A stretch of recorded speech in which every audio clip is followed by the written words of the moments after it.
Sunny 38. Saturday night clouds, late night, a little mix of snow flurries, light snow, light freezing drizzle, and light sleet, 28. And then on Sunday, clouds, morning snow flurries, and 32. This is 97.1 FM Talk. Chief Meteorologist, Dave Murray. The Annie Fry Show is sponsored by Air Comfort Service Heating, Cooling, and Insulation. Don't freeze as it gets colder. If your furnace isn't working, Air Comfort Service can get you back in your comfort zone fast with a service call for only $99. Get your furnace serviced. Visit aircomfortservice.com. Annie Fry, Ryan Wiggins, Brad Rain. That's us. That's right.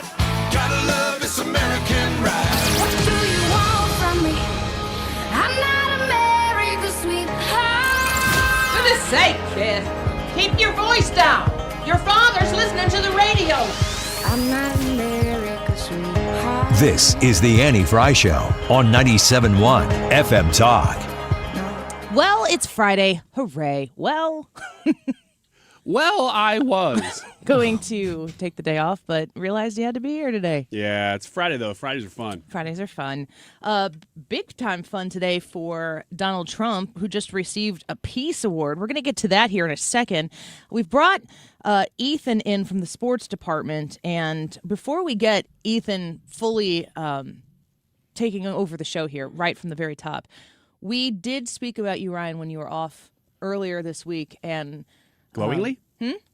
lovingly? Yeah. Oh, yeah. Oh, good. Absolutely. Okay. You know, Ethan's hardworking in the sports department all the time. You were vacant from your weather department spot while you were gone, and we talked lovingly about sending you to the weather department, the weather center, if you will.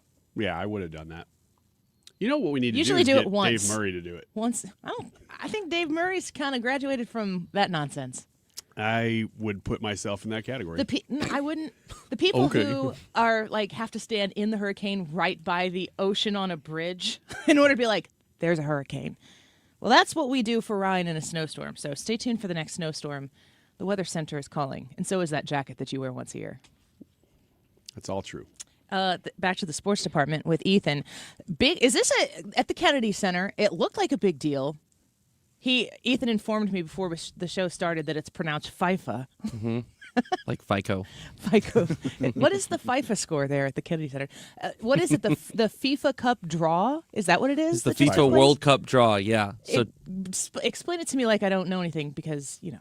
Yeah, so today we are going to find out. There are 48 teams that are going to be playing in the World Cup next summer in the United States, Canada, and Mexico. The United States hosting the majority of the games.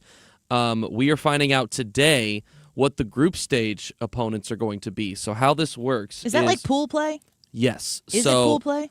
It basically is. So how this works, in the past, when there was 32 teams, there would be 16 teams that would advance onto the elimination stage. To get to that point, though, in the group stages, all the teams in each of their individual groups would play each other, and two teams would advance from each group to the elimination stages. The United States has never made it beyond the quarterfinals. Today, we are finding out who each of these who is going to be in each group is basically what is happening right now. We'll find out 42 of the 48 today, and then there's going to be like some playoff things going on in the spring to find out the last spots for some of the smaller countries. What is good for the United States is that because we are one of the host countries, we are automatically put in the top level of teams, the top tier of teams. So we're going to be playing. So we're going to get easier draws? We are going to get easier draws, in part because we are a host country, but also the United States is in a pretty good spot right now as far as, you know, our comparison to the rest of the world in soccer. Competitively? Yes. Should we compete in this? Should we do well? I think so. I mean, Ryan, you might be able to add a little bit of context to Sure, this I can. too. But Thank you for asking. It seems to me that this is this is what we would Ryan call Wiggins from the weather what department. did I do? a bit of a cheat, in that the host country shouldn't get that kind of preferential treatment. No, you're giving opinion, not context. But I am willing to admit that different. FIFA is above cheating. FIFA, on the other hand. never been corrupt, ever. So So that basically the tournament is going to be set today, save a few in large play-in part. games. Correct. Yeah, we're going to find out who the United States, who all of these different countries are going to be facing off against in the group stages. All right. Well, this also happened at the draw. Is that was that what you call it? At the draw? Yeah. President Trump. That doesn't. Yes, you were right, Annie. Would you smack him? Gladly. Donald Trump was awarded a FIFA Peace Prize. Listen to this. Do you have the volume? Oh, we don't have the volume up over here. Is Kim St. Ange filling in this morning? Kim St. Ange will get you every She time. gets me. She's so sneaky. Yeah, it's still not playing. You got it up over there? No? Let me call Yes, it's Kim up. real quick. Action. There we go. Now I'm there- going to start over. We're going to act like this is our first day of radio. The FIFA Peace Prize is presented annually on behalf of the billions of football-loving people from around the world to a distinguished individual who exemplifies an unwavering commitment to advancing peace and unity throughout the world through their notable leadership and action.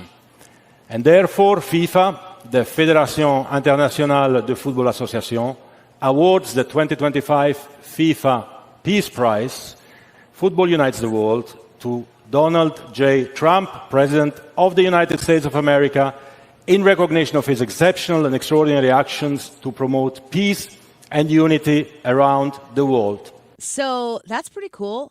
This is a new prize, is my understanding.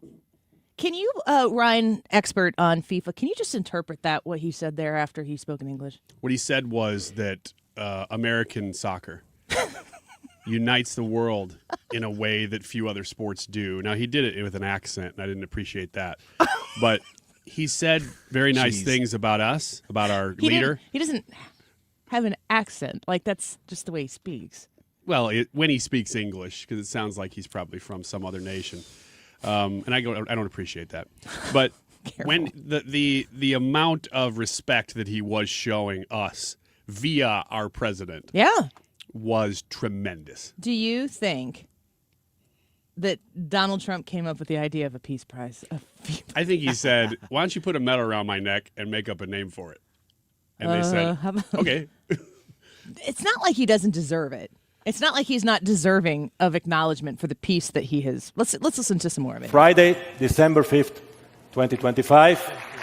This is the certificate. It's yours. Before giving you the floor, Mr. President, if I may say two words. Like everyone here in the room, we see images of war all over the world. And like everyone, we suffer for every child that dies. We cry with every mother that loses someone she loves. And we want to see hope. We want to see unity. We want to see a future. And I was lucky, Mr. President, to witness a few years ago the Abraham Accord signatures. A few months ago in Sharm el-Sheikh, the peace in the Middle East agreement regarding Gaza. I was in Malaysia and Kuala Lumpur for the peace between Cambodia and Thailand. Yesterday here in Washington, the Washington Peace Agreement between Rwanda and the DRC. Well, this is what we want from a leader that cares about the people. We want to live in a safe world, in a safe environment. We want to unite. That's what we do here today. That's what we'll do at the World Cup, Mr. President. And you definitely deserve the first FIFA Peace Prize for your action, for what you have obtained in your way, but you obtained it in an incredible way. And you can always count, Mr. President, on my support, on the support of the entire football community or soccer community to help you make peace and make the world prosper all over the world. So he just said, he goes, you achieved it, and he said, in your own way, which I think is like something that the majority of us kind of understand what he means by that. Mm-hmm. It does make sense to me as somebody who is very much so on the outside looking in the soccer community. It's probably, isn't it, wouldn't you say it's the biggest global sports community? By far. Like, without question, By right? far. I would think that FIFA would benefit from peace, right? Yes. It's good for business. They don't want to put the tournament in a war-torn country. So the more stability there is, the better it is for FIFA. Do you think this is good? Yeah, it's great. It's a glowing endorsement of Donald Trump from FIFA, which is, I would say, I'm a little surprised by it because I haven't seen this. I mean, this is the first time I'm seeing it as you're playing it. Yeah, it just happened. That he would be willing to not just come out and give kind of nice words, but I mean go into detail about the man's motivation, why he's seeking out peace in different circumstances, and that he's the right man for the job. I mean, he really kind of went above and beyond there. Do you remember when we would hear over and over and over again, like the Politico talking heads in this country who are on the opposite side of the political aisle than Donald Trump? They're always like, imagine what the rest of the world is going to say and imagine what they're going to think. And we did a poll earlier this week asking if you think that the Trump administration should focus more domestically, foreign, you think he's doing a great job or whatever. Oh, the other one was I have TDS. Was that right? Mm-hmm. Or I think so. Mm-hmm. I just think that it's interesting to see world leaders that are in governmental positions, but also in a circumstance like FIFA, this organization that is probably beloved and subscribed to by the majority. It's probably one of the biggest collections of people globally. Be willing to come out and congratulate him on his peace efforts. We're going to take a quick break, very quick break, and when we come back, a very special guest here on the Annie Fry Show. Trey Gowdy joins us, host of Fox News Sunday Night in America with Trey Gowdy on the pipe bomber arrest. He's supposed to be appearing in court here shortly. We'll get the expert reaction from Trey Gowdy in just a minute. Don't go away.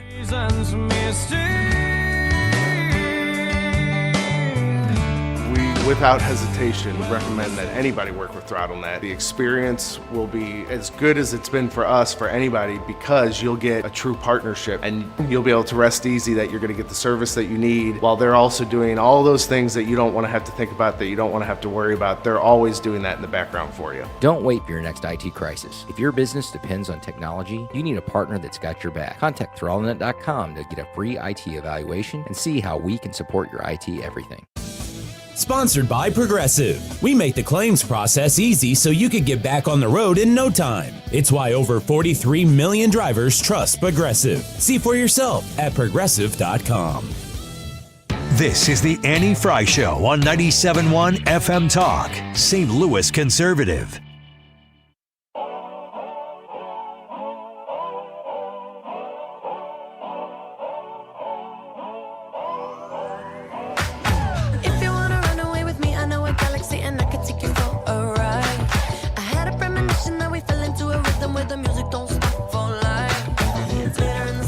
No, but what I will tell you is that evidence has been sitting there collecting dust. This wasn't a new tip. It wasn't some new evidence. It was the hard work of President Trump's administration, Deputy Director Bongino and Director Patel. I watched them from day one come in here and say, we are going to solve this crime. And they did, working hand in hand with U.S. Attorney Pirro and all of our great attorneys. So there you have the Attorney General, Pam Bondi, talking about the lead up to this arrest that they were able to make. We've got the alleged pipe bomber now in custody, supposed to appear in court here shortly. Want to get an expert reaction to this. Trey Gowdy joins us, host of Fox News Sunday Night in America with Trey Gowdy, of course, a former congressman for 8 years and a former federal prosecutor. Trey, welcome back. Thanks for being with us this afternoon. Hey, Annie. How are you? I'm doing okay. Merry Christmas to you. We always appreciate being able to have expert opinions like yours on the show. What was your reaction to the press conference yesterday, the lead up to this arrest, and the emphasis that was given at that press conference? They said it multiple times. They didn't have any new information surface in order to make this arrest. Multiple reactions. My first reaction, Annie, was this is rare. To solve a crime after the lapse of this amount of time I don't want to say it's unprecedented. I've seen it done before, but it's incredibly rare. 72 hours is the magical time period. The other thing I was really glad that A.G. Bondi pointed out, in fact, I mentioned it the last time you and I talked, the working relationship between cops and prosecutors is one of the more undertold stories in our culture. They work hand in hand every day. Now, we think of the prosecutors as just going to court, which is where they are today. But the reality is all of the search warrants and all of the whether or not it's legal to go do this, that, and the other, that is teamwork. When I read, and I would encourage your listeners to read the affidavit in support of the arrest warrant, it literally lays out what hard work coupled with technology can allow you to do. Now, the politics of the story, I saw Mark Warner saying, why should they be taking a victory lap? Well, Mark, with all due respect, why did it take 4 years? This guy's an anarchist. It's not like there was some political ideology, not that we know of.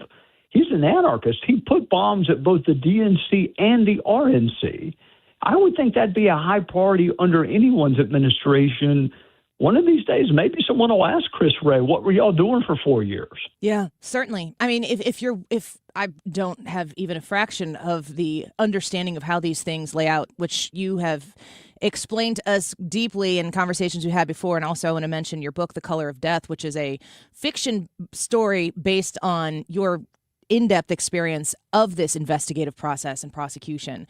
I'm hearing Kash Patel, Pam Bondi yesterday saying this is not new information. We went back and did the job that they should have done earlier, essentially. And I'm looking at the Biden administration, the Biden Department of Justice, and I'm saying it's either incompetence or malfeasance, negligence certainly. Is there a value in discussing that right now? Do you anticipate this FBI, the Department of Justice, to expose to the American people if it was malfeasance or incompetence? Yeah, so I think a couple of things are going to happen. Actually, three things are going to happen. Number one, we're on the prosecution track right now. And that also includes one of the other 3 points, which is I got the distinct impression yesterday, and again from listening to Dan Bongino last night, that this investigation is not over, which makes sense, that someone knew what he was doing and or aided and abetted it. So you have potentially accessory before the fact, accessory after the fact, or what we call misprision of a felony, knowing about it and not reporting it. So I'm focused on the prosecution. I like holding people to account. The politics of it is really interesting. Prosecutors are not good politicians, myself included, but I would want to know. So when I read the affidavit, it almost reads like, so we had this photographic technology that they had to use. Number one, Andy, you got to find a suspect. You have to have a name. It doesn't do any good to go look for phone records if you don't have a name or credit card, all of which they relied upon. So their ability to place his height, which is 5'7", and then to find out that he wore corrective lenses and then kind of get an idea of what that was, all of that's leading you to a name. So what I got the sense of listening to yesterday and again Dan last night is we had everything but the name, but if y'all had tried a little bit harder and just looked, okay, well, who's within driving distance? Who fits this description that's within driving distance of D.C., and then let's go start pulling some phone records and some credit card receipts, and lo and behold, we find a guy that's going to Home Depot and buying some pipes. That's the sense, without having talked to Kash about it, which I will at some point, but I haven't yet. That's the sense I got, that they had everything but the name, which means you got nothing, because and it's U.S. versus. You don't do U.S. versus a thought or an idea. It has to be a name. So I part of me is really curious what took 4 years, and part of me is really grateful that they made it a priority. Yeah, certainly. Trey Gowdy speaking with us right now, host of Fox News Sunday Night in America with Trey Gowdy. I am thinking about the evidence, the information that we were getting from that press conference yesterday, I've seen some things, rolling around on social media about Cole himself, and I'll wait to see the experts release the details of this individual's connections. But there's a consistency here.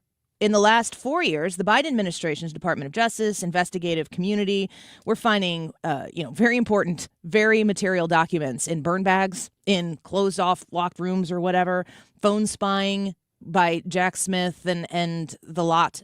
And then, another instance here, it's just another detail in a Department of Justice that seems to be very selective about who and what they prosecute. And it also seems as though they're willing to sniff around and manufacture against people they deem political enemies. That's what it seems from the outside. And the less information we have, the less transparency we have, the more that conspiratorial mind likes to wander.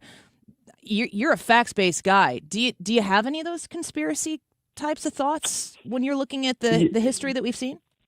Yeah, I think my weakness as a prosecutor is I never assume a conspiracy when simple incompetence will explain something, because I see more incompetence than I do conspiracies. However, that being said, I draw a distinction between the leadership at FBI and then the women and men who field or fill out the field offices. Like the FBI agents I worked with for almost 20 years, I never recall a political conversation with any of them. But the leadership, when you think back about Peter Strzok and Lisa Page and Comey and Andy McCabe, most of what we know about them is political. And so when I think, and I've told people this before, if we are to be held together as a republic, I do think it is the justice system that's going to keep us together, because she's blindfolded, and that's what we want.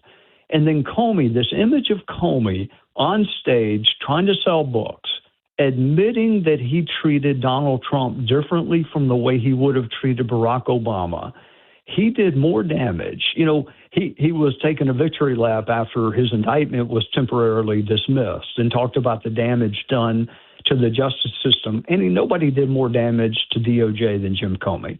And Democrats used to feel that way, too.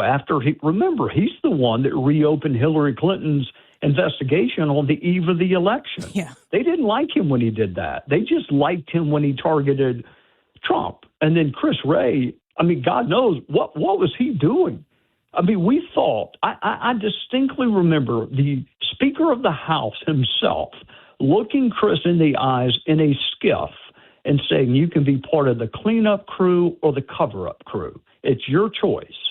And for reasons that defy logic, Chris decided to become part of the cover-up crew. Yeah, that makes us ask even more questions. Trey Gowdy speaking with us right now, former federal prosecutor, author of The Color of Death, and host of Fox News Sunday Night in America with Trey Gowdy. So let me ask you this question. If you're looking at what took place before, you've listed additional names there with the Peter Strzok and the Lisa Page, which you've had experience with.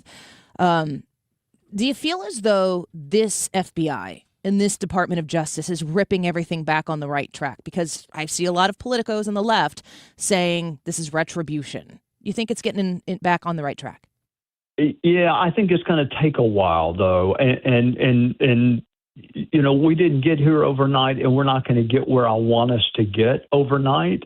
There is this temptation, and I warned about it 4 years ago. The very first podcast I ever did is what being treated unfairly does to you. It recalibrates the way you view fairness. Yes. And it makes you less likely to show it to others. Being treated unfairly has a tremendously negative impact on people.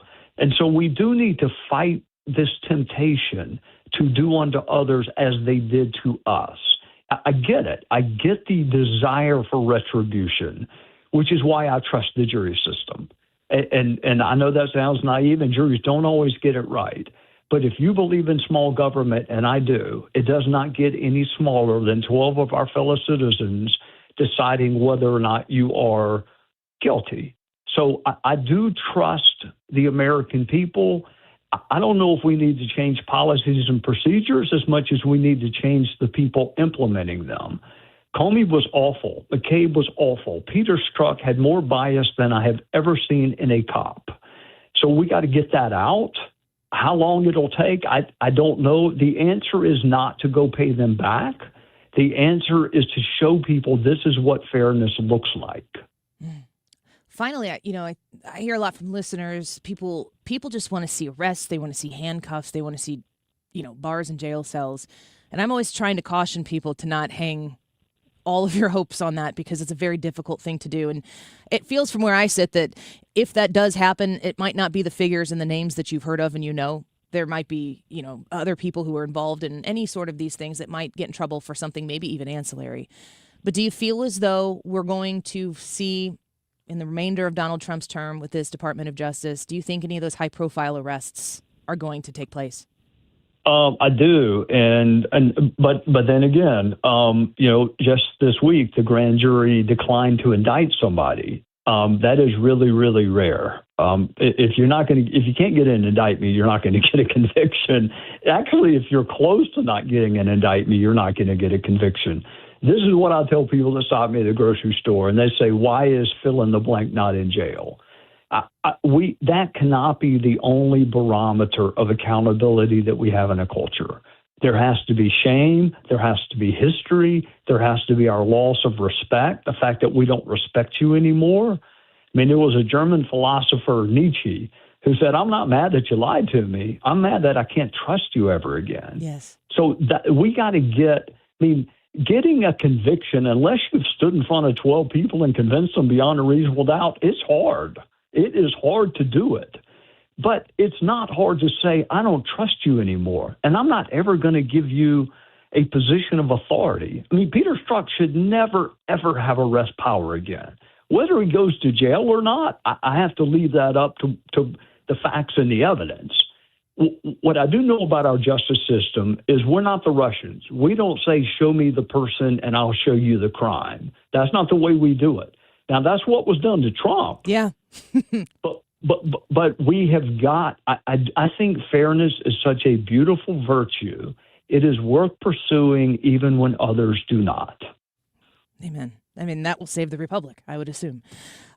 Trey Gowdy, we appreciate you so much for coming on with us. Hope you are having a wonderful holiday season. Merry Christmas to you. Fox News Sunday Night in America with Trey Gowdy. Do you have any guests lined up yet? Sometimes those things materialize later than sooner. Anything? No, I've got some good ones. I'm going to try to figure out why Lane Kiffin left Ole Miss as a playoff team to go to LSU. But I think they're trying to figure it out too.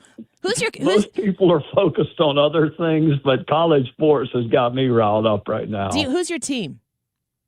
South Carolina Gamecocks, led by Shane Beamer, whom I love. All right. Well, we've got a Notre Dame fan here. We've got a University of Miami family down the hall. So we're waiting to see what happens. We'll be fighting here in the studio, that's for sure. All right. Merry Christmas to you. It's great talking to you. Merry Christmas to you as well. Bye-bye. Trey Gowdy, host of Fox News Sunday Night in America with Trey Gowdy. He's going to do the whole show on college football. Is this what everybody wants to talk about right now? It kind of feels like it. College football? Yeah. I don't know. The J6 pipe bomber stuff's pretty interesting. I got to say. It's either or. The thing about college football is people are as passionate, if not more passionate, about their college football team than they will be about any news story that we're talking about. If you're in the lane, it is the top story. And then if you're not in that lane, it's like, if it gets brought up one time, you're like, would you stop talking about college football? Which is how we feel on this side of the aisle. Well, we're plugged into every news story that comes across the ticker.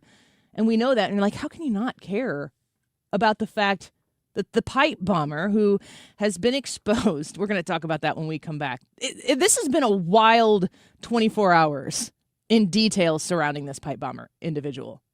But how do you not pay attention to this? How do you not care that this story has just been sitting idle for 4+ years and not care about why it was left alone? One little thing he mentioned in that interview that I would like to know more about, although I don't know there's anything to know right now, but it looks like there will be, is that from him listening to Dan Bongino and possibly Kash Patel, he was saying it sounds like this investigation itself is not over. That yes, they have this guy, but the investigation is now going to broaden. Well, one thing that Trey Gowdy said on Sean Hannity last night that I actually wrote down here and just didn't get to ask him was Kash Patel is like, this is chapter 1. Okay. He said 10 to 20 chapters or something like that. We'll talk more about that when we come back. We want you to vote, talking about the pipe bomber here. The YouTube live chat poll about January 6th. How did it happen? We kind of alluded yesterday. I said, I'm leaning into like conspiracy theory territory here, but I don't want to get too specific because I don't want to be a crazy person. I don't have enough facts yet to just vocally say that to you. How did it happen? You think it was an unfortunate series of events, basically just saying things got out of hand and it just happened? Do you think it's a Republican conspiracy, a Democrat conspiracy, or a deep state conspiracy? We want your comments on this one. Text them to 314-241-9797, 314-241-9797, or throw them on the comments in the YouTube live chat. We'll be right back.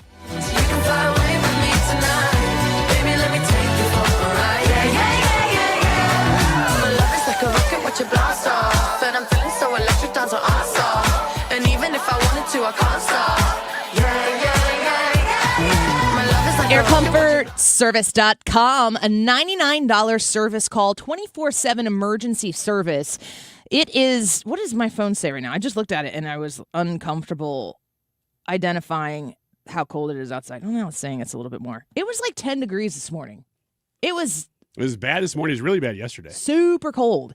This is the time where you find out what your furnace can do and what it can't do. And, all the energy costs we've been paying all year long, if your furnace is pumping out air and doing its thing, but that air is not warm, you need to have a service call, and you need people you can trust that are going to come out and actually fix the problem, assess it for what it is. When we had to replace our furnace a few Christmases ago, we got options here. You can fix this one. It's going to cost this. We can replace it for that. We elected to replace it.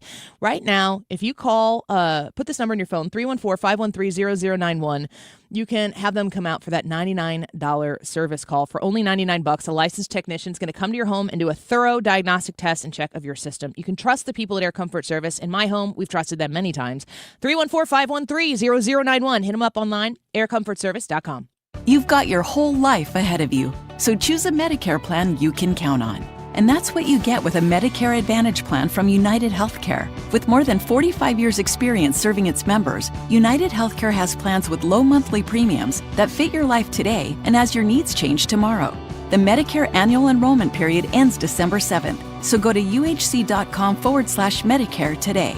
United Healthcare Medicare plans. It's Medicare coverage Missouri can count on.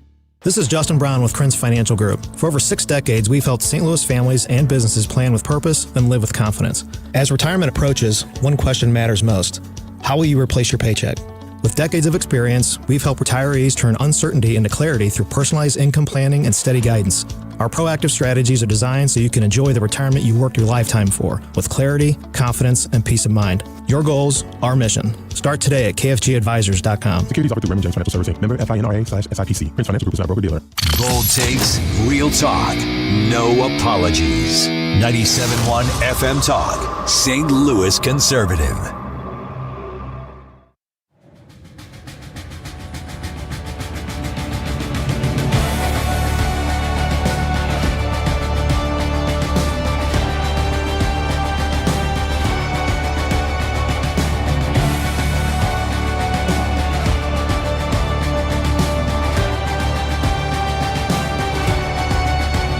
Okay, so pipe bomber. How on a scale of 0 to 10, saying you're pumped for the story is not the right way to do it. But we get peppered with news headlines, developments, whatever, all the time. There are a lot of times that that some development will happen, some lower court overturns something Donald Trump does. And then the left has a heyday with it. And then, like yesterday, the Supreme Court's like, oh, Texas, you can redistrict. That's fine. I'm very hesitant to get bent out of shape during the foul balls of the justice system, the lower courts. At least this version of it, because it seems like there's an activist judge everywhere that's willing to try. Just give it your best shot. And then what is the batting average for Donald Trump's administration at the Supreme Court?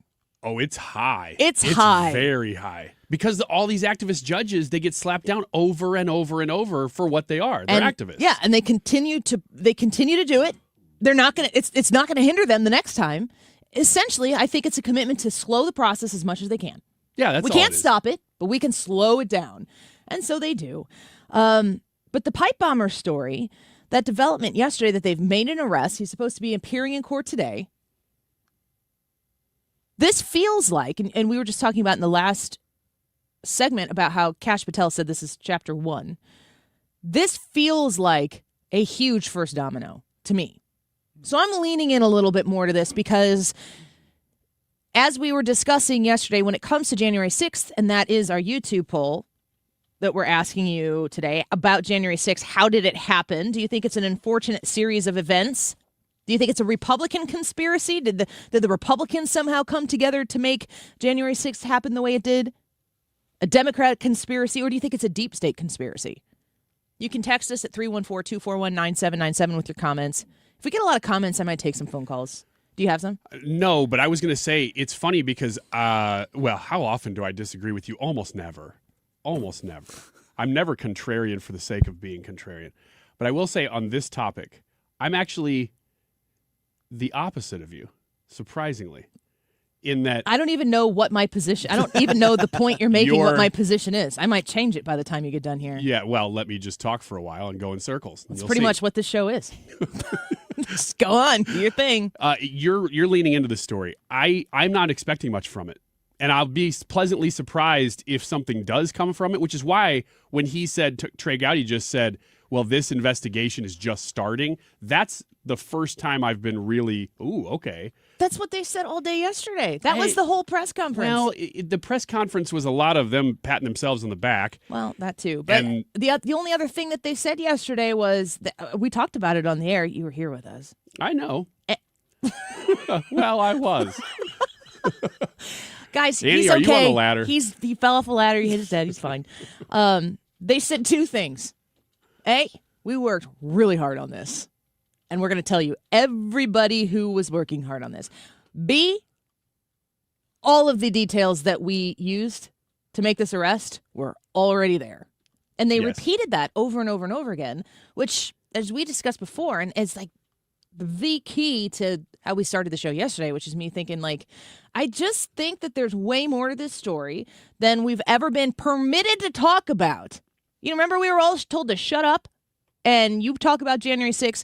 I mean, you have loved ones. A lot of you listening right now have lost relationships because you didn't vocally condemn Donald Trump and the insurrectionists enough to your former loved one's satisfaction. It was that outrageous. It wasn't enough to not be like, well, I think they should have burned the whole thing down. It wasn't enough to just not say stuff like that. Maybe support the Republicans, but not be like, you were supposed to lock arms with Nancy Pelosi on this one and make sure that Donald Trump was, like, you needed to be there to support his impeachment over this.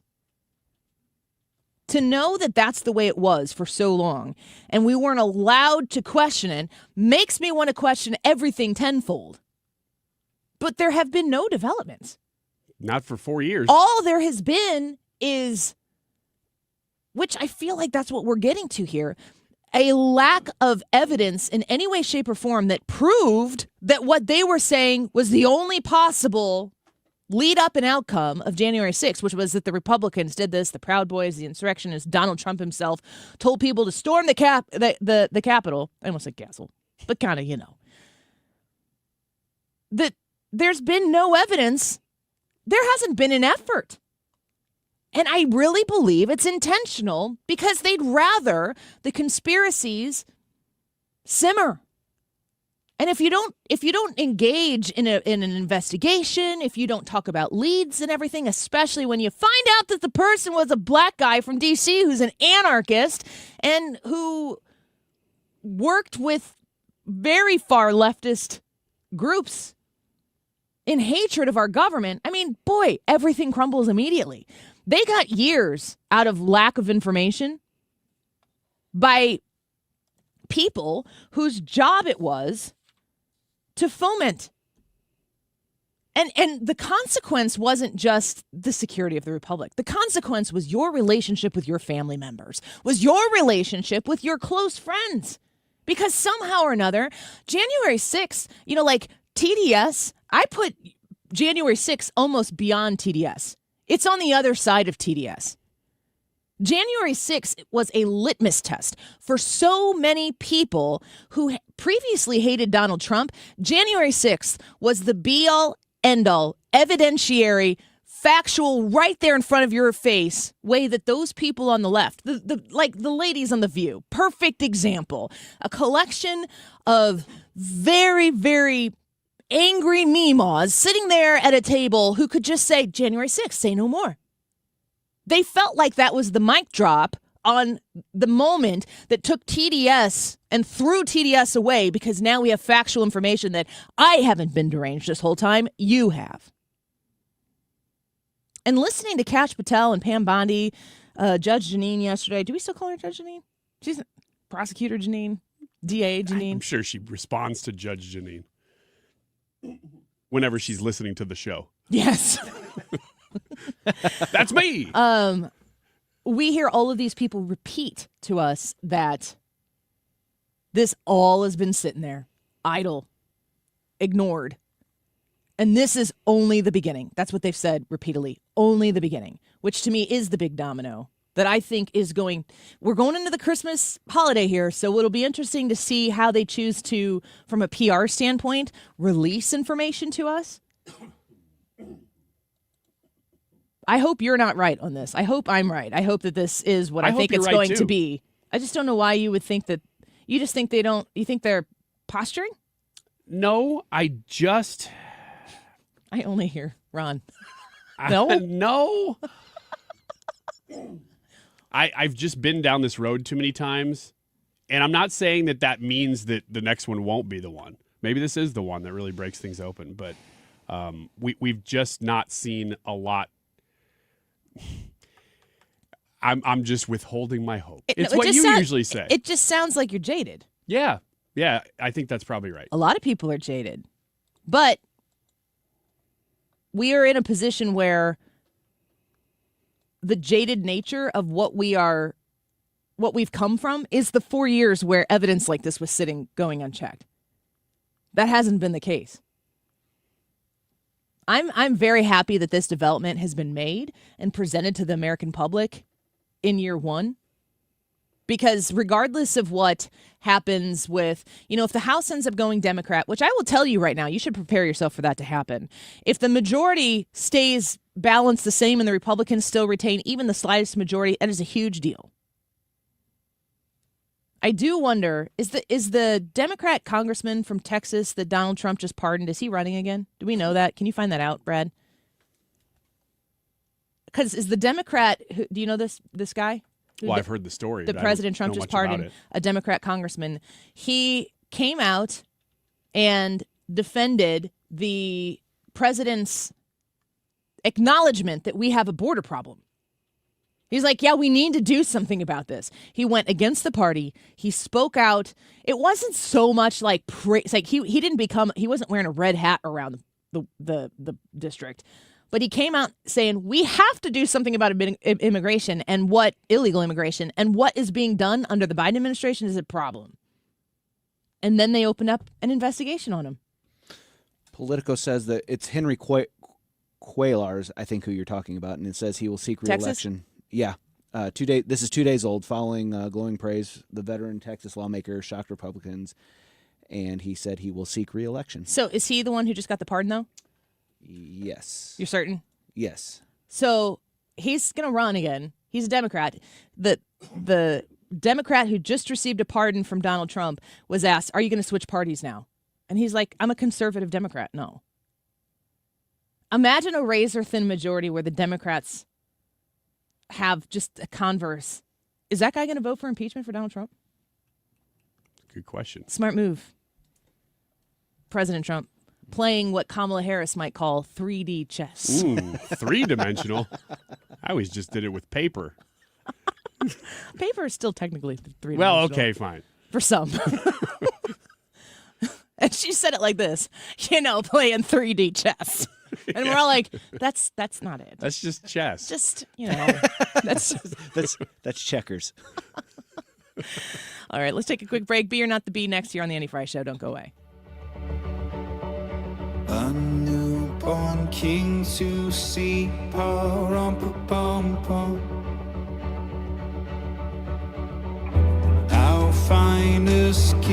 we bring, pa-rum-pa-pum-pum,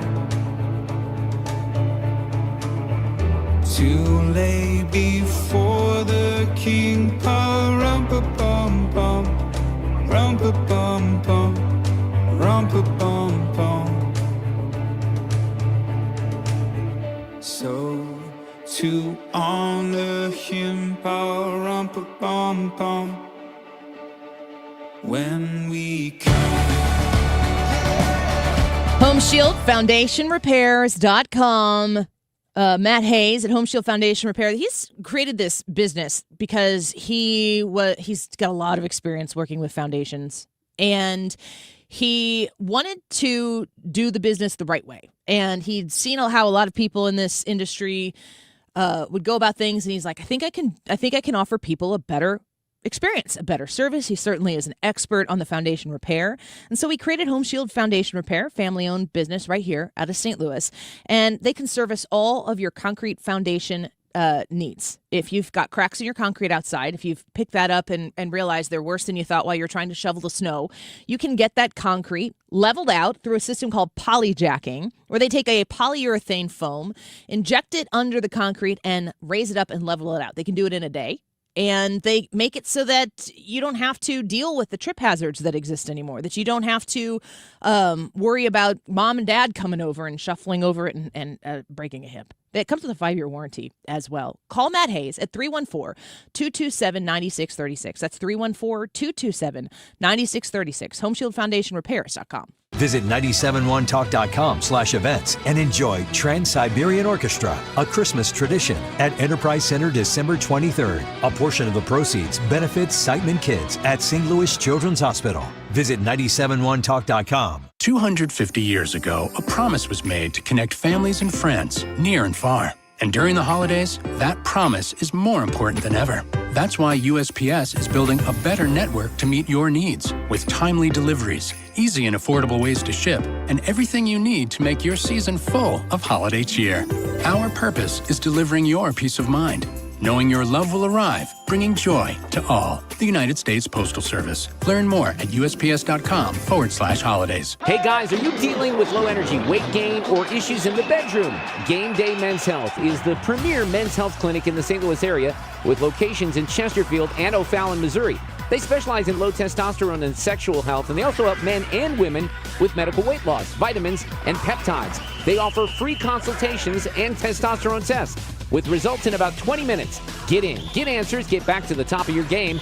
Visit GameDayMen'sHealth.com. Again, that's GameDayMen'sHealth.com. License number E2014A. Hey, it's good to see you. You know, there's a certain way we do things around here, the Grasser way. The Grasser way? We don't cut corners and we don't take shortcuts. Not on the little stuff and not on the big stuff. We do the big stuff. That's right. Whole home generators that kick on the moment the grid gives up. Lights stay on, heat stays on, your family stays safe, so your house stays warm. And your ice cream stays frozen. Green is always Grasser at GrasserHomeservices.com. The YouTube live chat poll today is about January 6th. It's asking you, how did it happen? There's a variety of ways that it could have. Among the four are unfortunate series of events, Republican conspiracy, Democrat conspiracy, or deep state conspiracy. Let us know. It's the YouTube live chat poll. It is 12:51. This time check is sponsored by Jerry Kelly Heating, Air Conditioning, Electrical, and Plumbing. It's time for a $98 furnace tune-up. Annie Fry is back because truth doesn't take a break. 97.1 FM Talk, St. Louis Conservative. Wiggins! Oh! Wiggins! The Bee or not the Bee. All right, a series of stories that are either from the Babylon Bee, which would make them fake, or they are real stories. I'll read the headline. Tell me which is which. The first one, January 6th pipe bombing suspect disinvited from FBI Christmas party this year. Don't want to be too suspicious. Don't be suspicious. B. Oh, no, this is from FBI.gov. No, I'm just kidding. It's the B. It is the B. Quote, Cole was one of our... .guv. Yeah, FBI.guv. Quote, Cole was one of our best, but he violated his oath when he got caught. Special Agent Dylan Renslaw said during a press conference where he announced the arrest. Oh, Renslaw. Quote, "We simply cannot have such sloppy employees at our Christmas party." According to sources, the 30-year-old suspect expressed regret for planting pipe bombs and was reportedly cooperating with authorities in exchange for leniency. Quote, "Can someone at least make me a plate? You guys put together the best spread every year, and I never should have participated in the secret shadow operation." Cole was quoted as saying during the 8-hour interrogation. I think Fox News reported at the top of the 12 o'clock hour that he's been being questioned and he admitted to doing it. I haven't seen that. I think Fox News reported it in the top of the hour thing. Huh. Well, we'll listen for the next one, which is in 7 minutes. Yeah.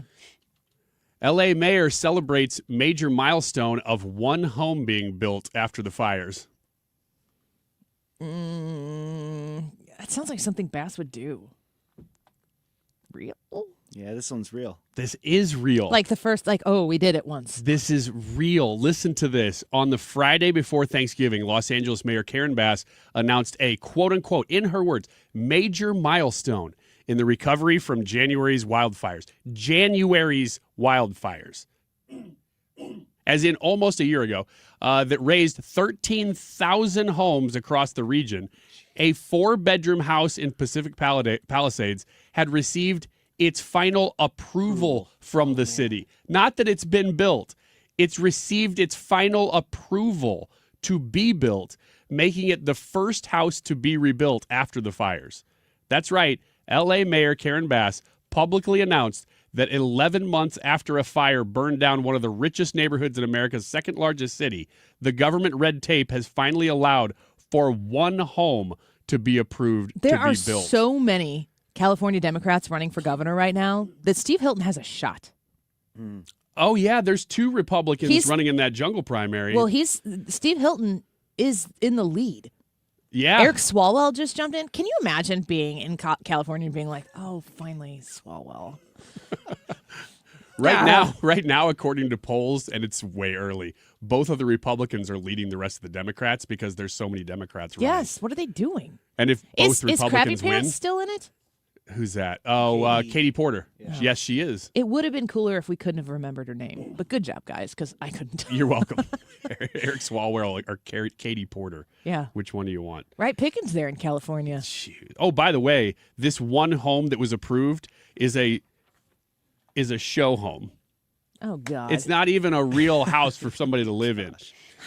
MRI confirms President Donald Trump has incurable advanced stage patriotism. Real. This is real. It's real, but it's the From the B. Yeah. When asked directly about his condition, the president was blunt. Quote, "Nobody's got a case of this like mine," he told the media in brief comments in the Oval Office. "The doctor told me he's never seen anything like it. He said he was surprised I was still alive with how much of it I have everywhere in my body. It's like I'm superhuman," he said. Superhuman. Oh, man. I'm gonna, okay. Yeah, I'm going to play a clip when we come back that proves that that's actually a real story. Okay. Something crazy happened at the FIFA Cup draw. Oh, something new. Something new. Since the top of the show. I will, yes. And I'm going to have that for you as soon as we come back. Ethan Sports and Local at 118. And don't forget, ask us anything in the 2 o'clock hour. Text your questions. What do you want to know about any of us? Anything goes, 314-241-9797. Just remember, Ryan gets to read it first. We'll be right back. I get asked a lot on when's the best time to buy a furnace or an air conditioner. And my response always is, with us, it doesn't really matter. I don't mark your prices up because it's cold or it's hot. But with the tax credit that's expiring at the end of the month of December for 2025 and 0% interest on all of our products right now. So you get 0% through the month of December on the majority of what we offer you, furnaces or air conditioners or both. That's a big savings to you. It makes it really, really affordable, not just because it's Christmas or anything like that. It's just if you can eliminate interest, that's a lot of money a month that you save. So if you're in the need for a furnace or a furnace and air, call me. One easy number in Missouri and Illinois, 314-293-2600. or Bart Inman, that's Bart with a B, Inman with an I.com. Merry Christmas and God bless. Do you owe $10,000 or more to the IRS like Mark? I've been doing home remodeling for 30 plus years, but the economy crashed. I wound up losing my home, losing my job, and on top of that, owing the IRS a ton of money. I owed the IRS $114,000. It really, truly was the worst part of my life. Then Mark found tax relief advocates. On news radio, I heard about TRA, and I thought, what's the worst that could happen? So I picked up the phone and I called them. When it was all said and done, TRA settled my $114,000 debt for $100, and I'm telling you, I was ecstatic. Could not believe it. Would recommend TRA to anyone. If you owe 10 or even hundreds of thousands of dollars to the IRS, don't lose hope. Do what Mark did and call TRA for a consultation. But TRA did. They gave me a second chance, and I'm forever grateful. Visit TRA.com or call 800-491-9914. 800-491-9914. That's 800-491-9914. It's time for you to get to know my friends at Lit Cigar Lounge in Chesterfield, where luxury meets comfort. Mark Cox here. They have a great selection of rare bourbons, whiskeys, craft cocktails, anything you like to drink, cold beer, premium hand-rolled cigars from the finest makers in the world, even private lockers that are available if you choose to. Perfect for date nights or business meetings, and live music every Friday night. Family owned and operated. Check them out in Chesterfield at the District. It's litstl.com. I'm Attorney General Catherine Hanaway with an important message about holiday scams. During the holidays, we see an uptick in phony package delivery notices, fake charities, travel booking scams, and urgent gift card scams. If you've been the victim of a fraud, please call my office to help at 800-392-8222 or visit ago.mo.gov. Sponsored by the Missouri Attorney General's Office. KFTK FM Florissant from the Kaufman Townsley St. Louis's Injury Lawyers Studio. Call 314-777-7777. That's 314-777-7777. A bomb suspect in court. I'm Lisa Brady, Fox News, and it was a brief first court appearance for the Virginia man accused of planting pipe bombs near Democrat and Republican Party headquarters in D.C. in January of 2021. Brian Cole Jr. charged with transporting an explosive device and interstate commerce, as well as the attempted malicious destruction by means of explosive materials. More charges are possible. While there is no official motive yet, we're told he is talking to federal investigators. And multiple sources briefed say that he expressed doubts about the 2020 presidential election results and admitted that he planted the devices. Fox's David Spund. Investigators say cell phone pings put Cole near the crime scenes and that receipts show he purchased bomb-making materials. A federal magistrate just ordering Cole to remain in jail. He did not enter a plea today and is due back in court December 15th. Just getting reports, a federal judge in Florida is ordering the release of grand jury transcripts from the federal sex trafficking cases of Jeffrey Epstein and Ghislaine Maxwell. Other judges have declined to release grand jury information, but today's ruling says a recently passed federal law ordering the release of Epstein records overrides a federal rule that blocks the release of matters before a grand jury. The law passed by Congress and signed by President Trump also allows the Justice Department to withhold any files that could jeopardize an active investigation. The final draw for soccer's World Cup being held at the Kennedy Center in Washington, D.C., where the president of soccer's governing body, FIFA, presented the first annual FIFA Peace Prize to President Trump, pointing to his efforts to resolve conflicts around the world. The world is a safer place now. The United States 1 year ago was not doing too well. And now I have to say we're the hottest country anywhere in the world, and we're going to keep it that way. The president calling the Peace Prize one of the greatest honors of his life. Mexico's president and Canada's prime minister also attending the draw. All three countries hosting World Cup matches next year. America is listening to Fox News. Picture this. You're on a date. The conversation's flowing, the food is amazing, and then bad breath happens. And suddenly you're leaning back instead of leaning in. Your confidence gone. Or maybe it's a big meeting. You've got the pitch nailed. The deal is perfect. Coffee breath is doing all the talking, not the impression you want to leave behind. Gum and mints, most are just bad breath Band-Aids and fade fast, which is why you need to try Zellman's Minty Mouth, the functional breath freshener you swallow. Zellman's tiny dual-action capsules are coated with a powerful, delicious mint filled with parsley seed oil, clinically tested to fight the toughest offenders like garlic, onions, and it even takes down coffee breath for fresh, confident breath anytime you need to get close. Zellman's is only available online. Go to Zellmans.com, Zelmins, Zellmans.com. Use the code FRESH for 15% off your first order. Zellmans.com, code FRESH for 15% off. Air Comfort Service, heating, cooling, and insulation, weather. Still cold out there this afternoon, but the edge has been taken off thanks to a light southerly flow. 38 for the high. Tonight, some clouds, 29. Saturday, partly sunny, 38. Saturday night, clouds. Late night, a little mix of snow flurries, light snow, light freezing drizzle, and light sleet, 28. And then on Sunday, clouds, morning snow flurries, and 32. This is 97.1 FM Talk. Chief Meteorologist Dave Murray. The Annie Fry Show is sponsored by Air Comfort Service Heating, Cooling, and Insulation. Air Comfort Service is hiring licensed journeymen. Don't have a journeyman license? Air Comfort Service will help you get it. Get guaranteed hours year-round and more. Apply online at aircomfortservice.com. Annie Fry, Ryan Wiggins, Brad Ray. That's us. That's right. Gotta love this American ride. What do you want from me? I'm not America's sweetheart. For goodness sake, kid. Keep your voice down.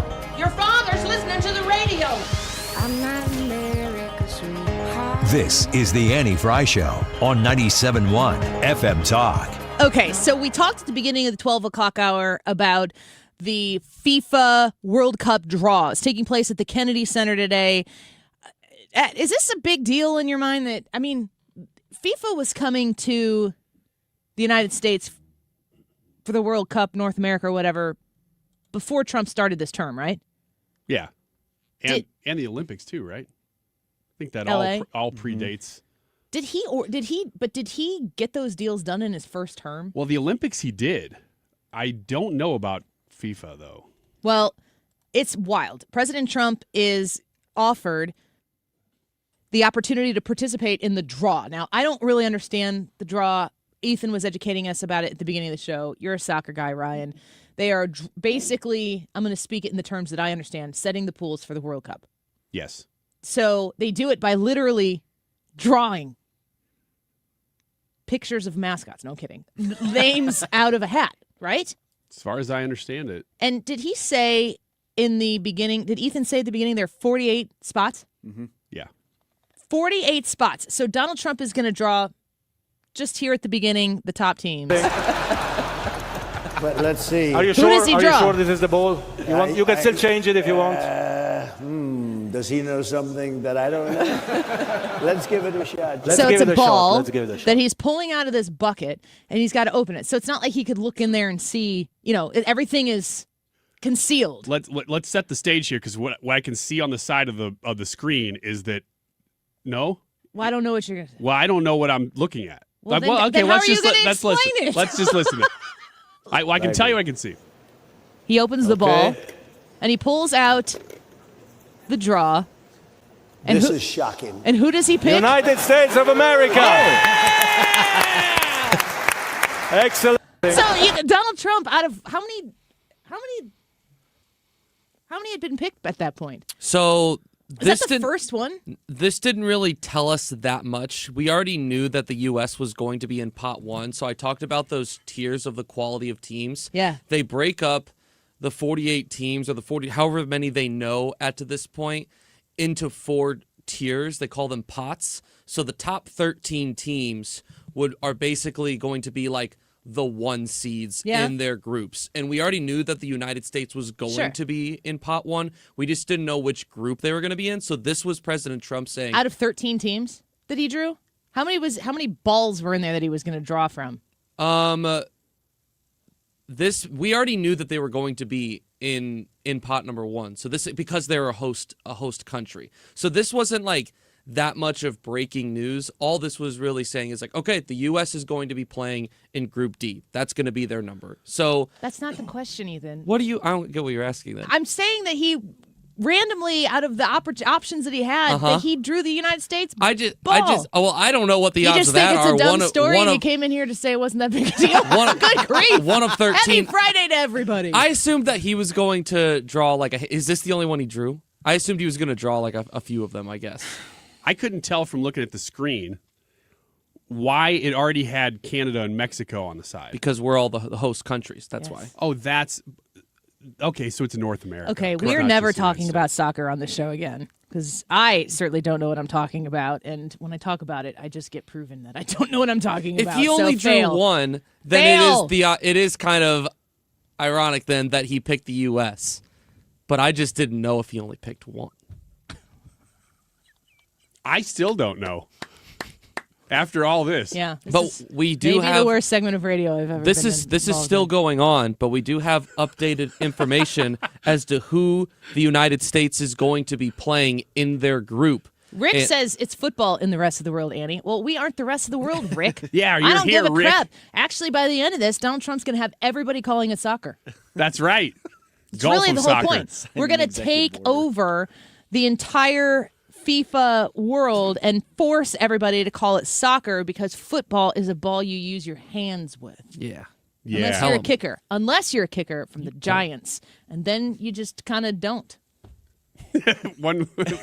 Russell says they stacked it. They were all USA balls. It was a setup. And then Joe says USA balls are the best balls.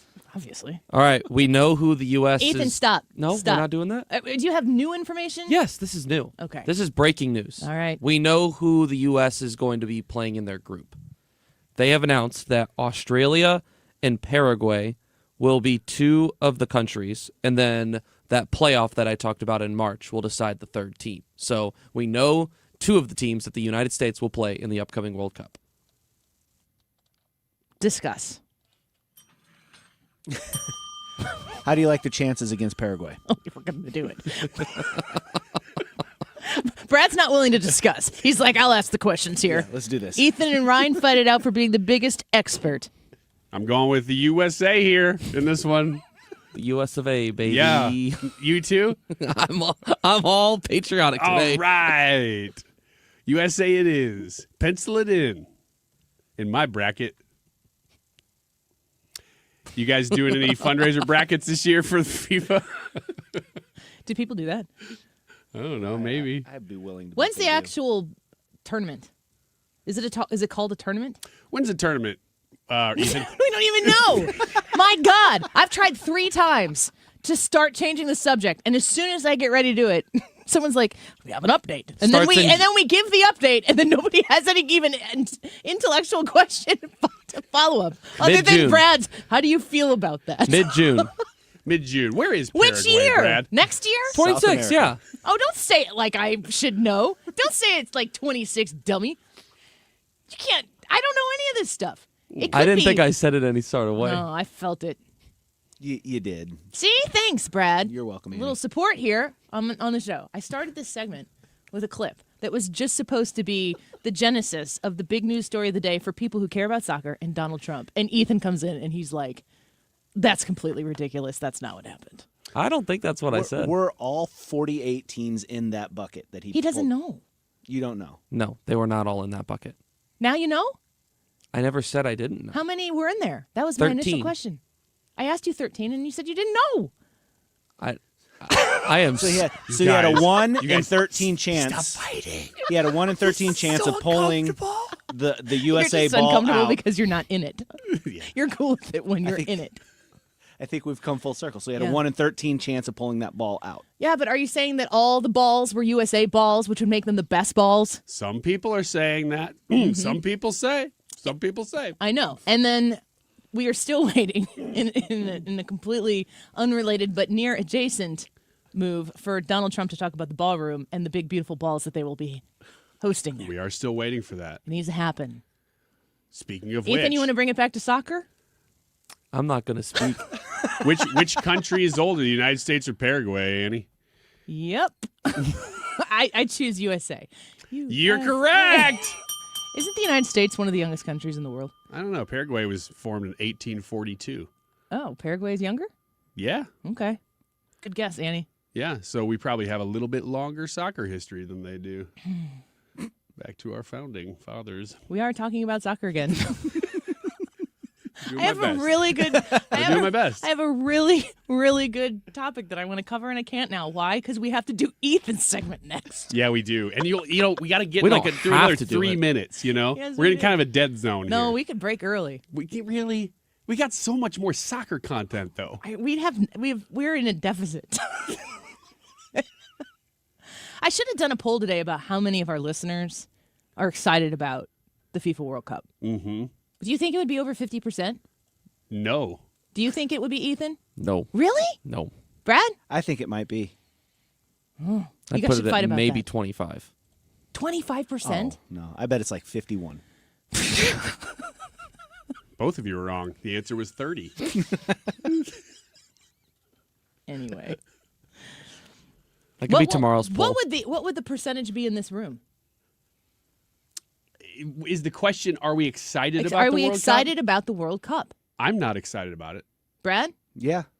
Ethan? I like it. Yeah, I'll be excited once it gets here. Right now, I'm like, okay. See, you can't even answer that Yeah, question. you gotta That's- answer. You can't. You Are gotta you answer excited the right question. now? No.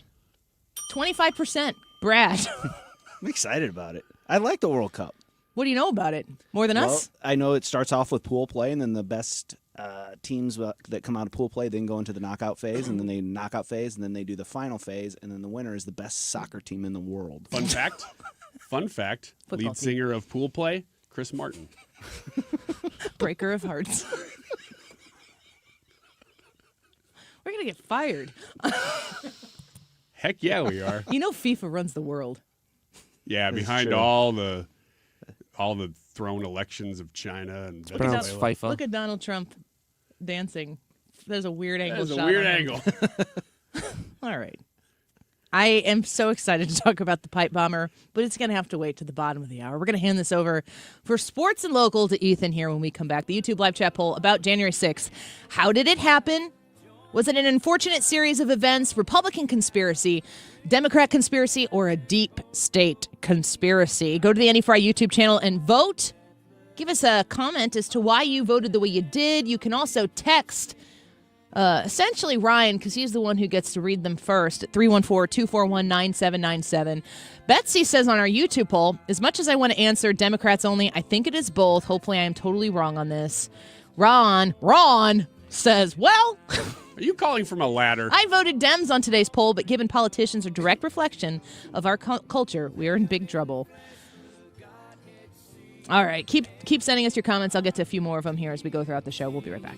Peace is man with men to dwell. Jesus our Emmanuel. Hark the herald angels sing. Glory to the newborn King. Hail the heaven-born Prince of Peace. Hail the Son of Righteousness. Light and life to all he All right, let's talk about establishing an estate plan. And I am going to say right now, as it is December, if you're thinking about giving a gift to somebody who's really hard to buy for, maybe to your kids who now have kids, you've got grandkids that are dependent, of course, on their parents, consider giving them the gift of a simple will. In order to have a conversation about this for yourself, for a loved one, contact Civia Law. 833-995-WILL. That's 833-995-WILL.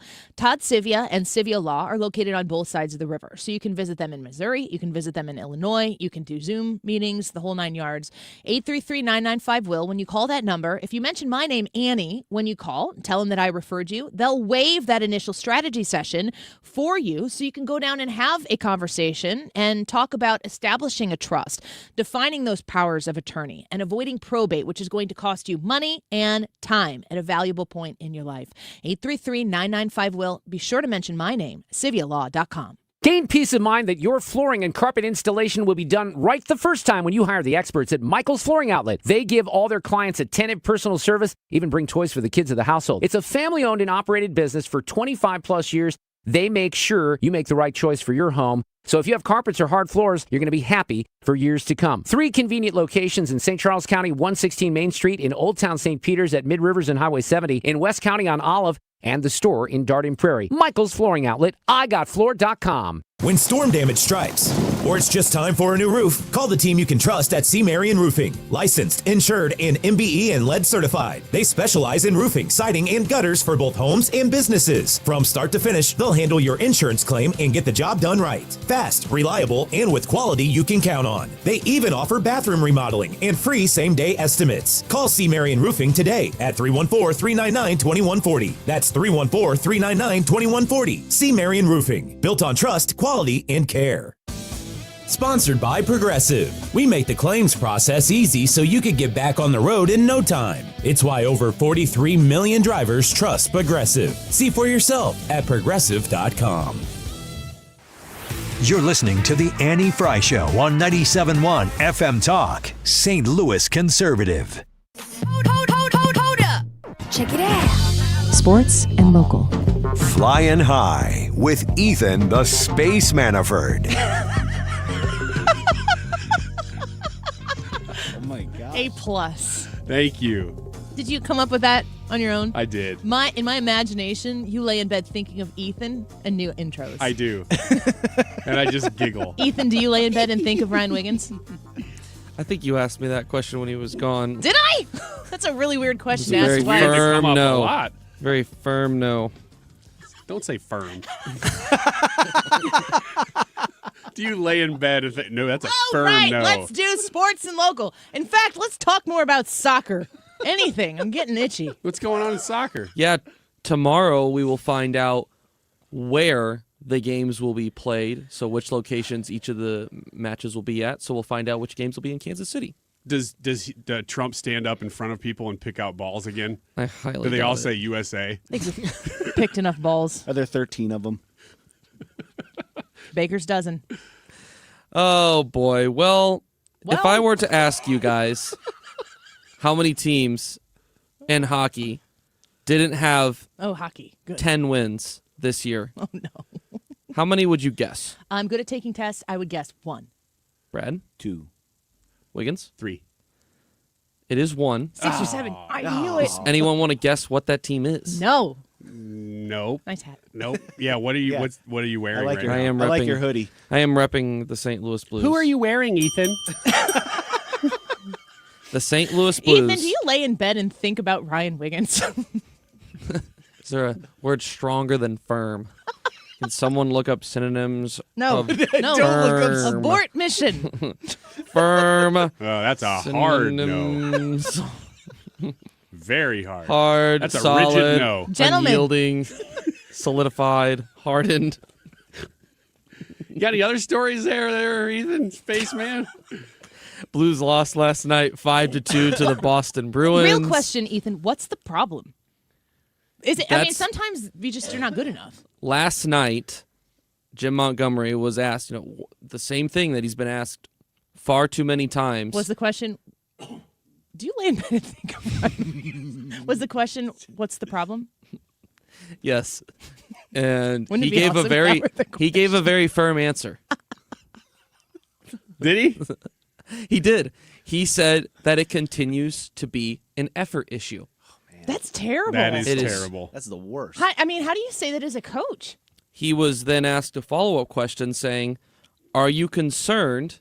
Something along the lines of this. Are you concerned that you are still having to tribute effort being your main issue this far into the season? How does he say? No, I'm not concerned. And he said, "Yes."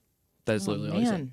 Is So- his job in jeopardy? And speaking of jeopardy, can you answer that in the form of a question?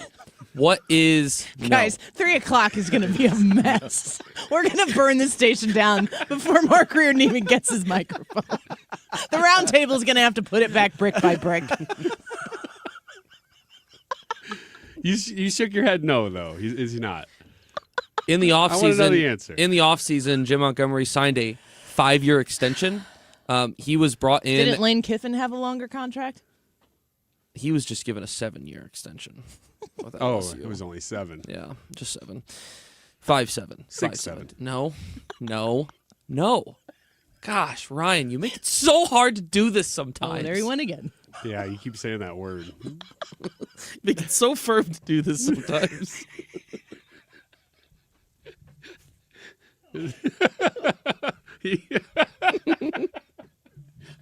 It's so gross. I'm going to keep going. I'm going to keep going for the sake of 97.1 FM Talk for our listeners. But I'm going to change the subject. We're going to talk about... To literally anything but soccer. I'm going to talk about, a couple days ago we talked about how St. Louis is considered to be one of the more fun cities in the U.S. I think it was 13th on the list according to Wallet Hub. 18th. No, I think it was 13th. I think you're wrong. I think you're wrong. Okay, fine. That's fine. But there are some, we obviously know about plenty of the negatives going on in our city right now. Seriously, though, like St. Louis sports is in a rut. When St. Louis sports are in a bad spot, it is so bad for the city because, so much of the heartbeat of the city is based around how well Bringing the Cardinals people and Blues downtown, are doing. Yes. exposing them to, you come down for a sporting event and you're exposed to other things that are cool that are going, like Ballpark Village and all of that. And I said this to you, I don't know, a few months ago, but I was like, my son Charlie is 15 years old. He's almost 16. He was born in 2009. This makes me sad. Think about the baseball that he's seen since 2009. He remembers being in the family room in 2011. No, he doesn't. He says he does. As and a 2-year-old? He says he does. It was an imprint on his brain. Maybe he remembers the pictures that we took or whatever. But he says he remembers it. And he's repeated things that happened that I kind of believe him. Whatever. I'm letting him have that faux memory, even if it is faux. But think about it from there. He has a Stanley Cup, which is more than a lot of St. Louisans could say about their childhood. But come on, it's been too freaking long. I don't know. Spend some money or something. It's going to be a couple years, unfortunately, for the Cardinals. Here's the thing that sucks about the Blues is this was really supposed to be the year that they were getting it back in order. They were. I was, and most people were. And it's really one of those situations where it just does not make sense, unfortunately, for the Blues, which I know people don't want to hear because they want to have an understanding as to what the issue is. Nobody knows the issue. I don't even know if Jim Montgomery knows the issue. Do we have talented players? We do. We certainly do. I don't know how deep you want me to go into this, but there are plenty of yes. The simple answer is yes. Is that there is no reason that a roster of this caliber should be struggling as much as they are. Are we cursed? Is the city cursed? I'm going to give a firm no on that one. Oh, gosh. Okay. Can't argue with that. It just disappoints me that when people come downtown and they expose themselves to our sports and it's in this kind of a rut, that disappoints me. It's a firm disappointment.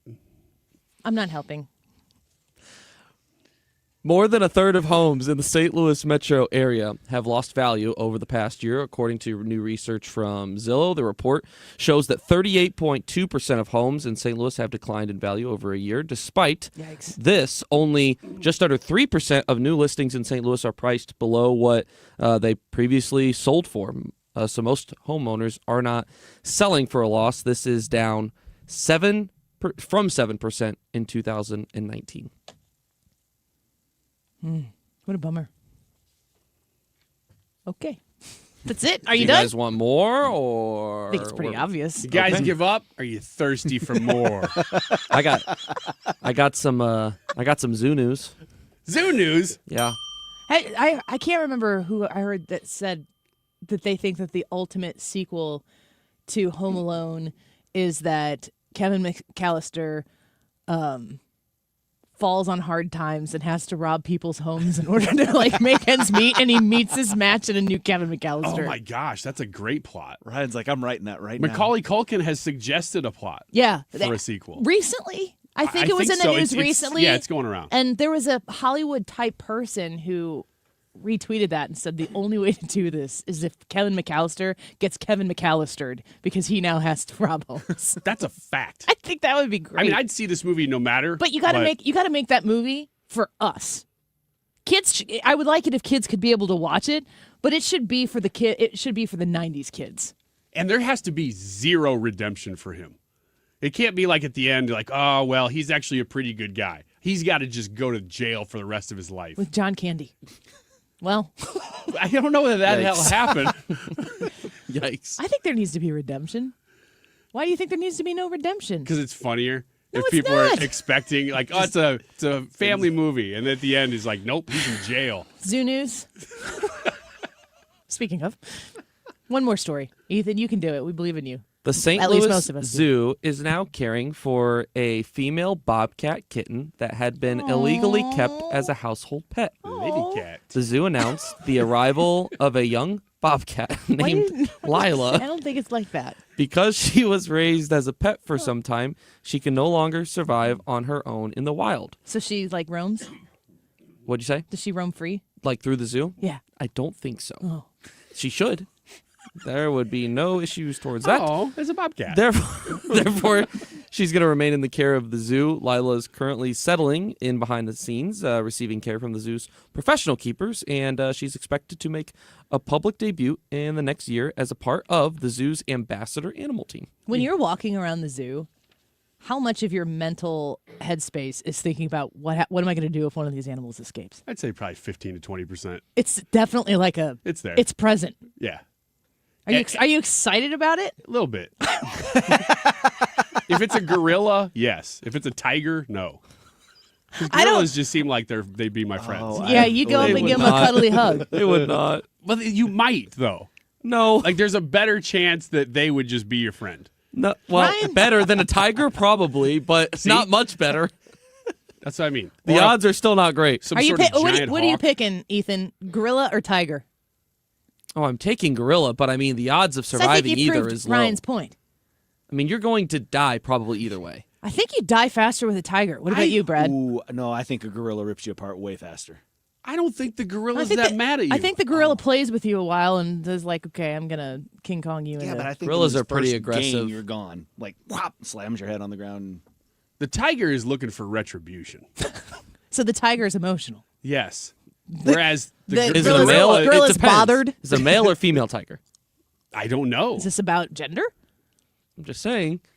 It's probably a little more emotional if it's a female. I do think that the gorilla in my head is a female and therefore is cradling everyone. Like it's a mother. Like in like Tarzan? Yeah. Like and if then it walks she up sings to me, you, come stop your crying, it'll be all right. Wow, hold that out. That's ridiculous. Just take my hand. I'm trying to be realistic here. Hold it tight. And now you're talking about the gorilla singing to Tell him, people. Phil. Yeah, have you seen Tarzan? No. The Disney cartoon? Don't even know what Tarzan is. Well, Never heard of it. Mama Tarzan and Elton John sing a beautiful song. No, Phil no, Collins. not It's Elton Phil John. Collins. This is Bruce Almighty all over again. Phil Collins. Yes. Here we go. We'll be right back. Oh, that's the end. Most of it. No, the end was a little bit earlier, but here we are.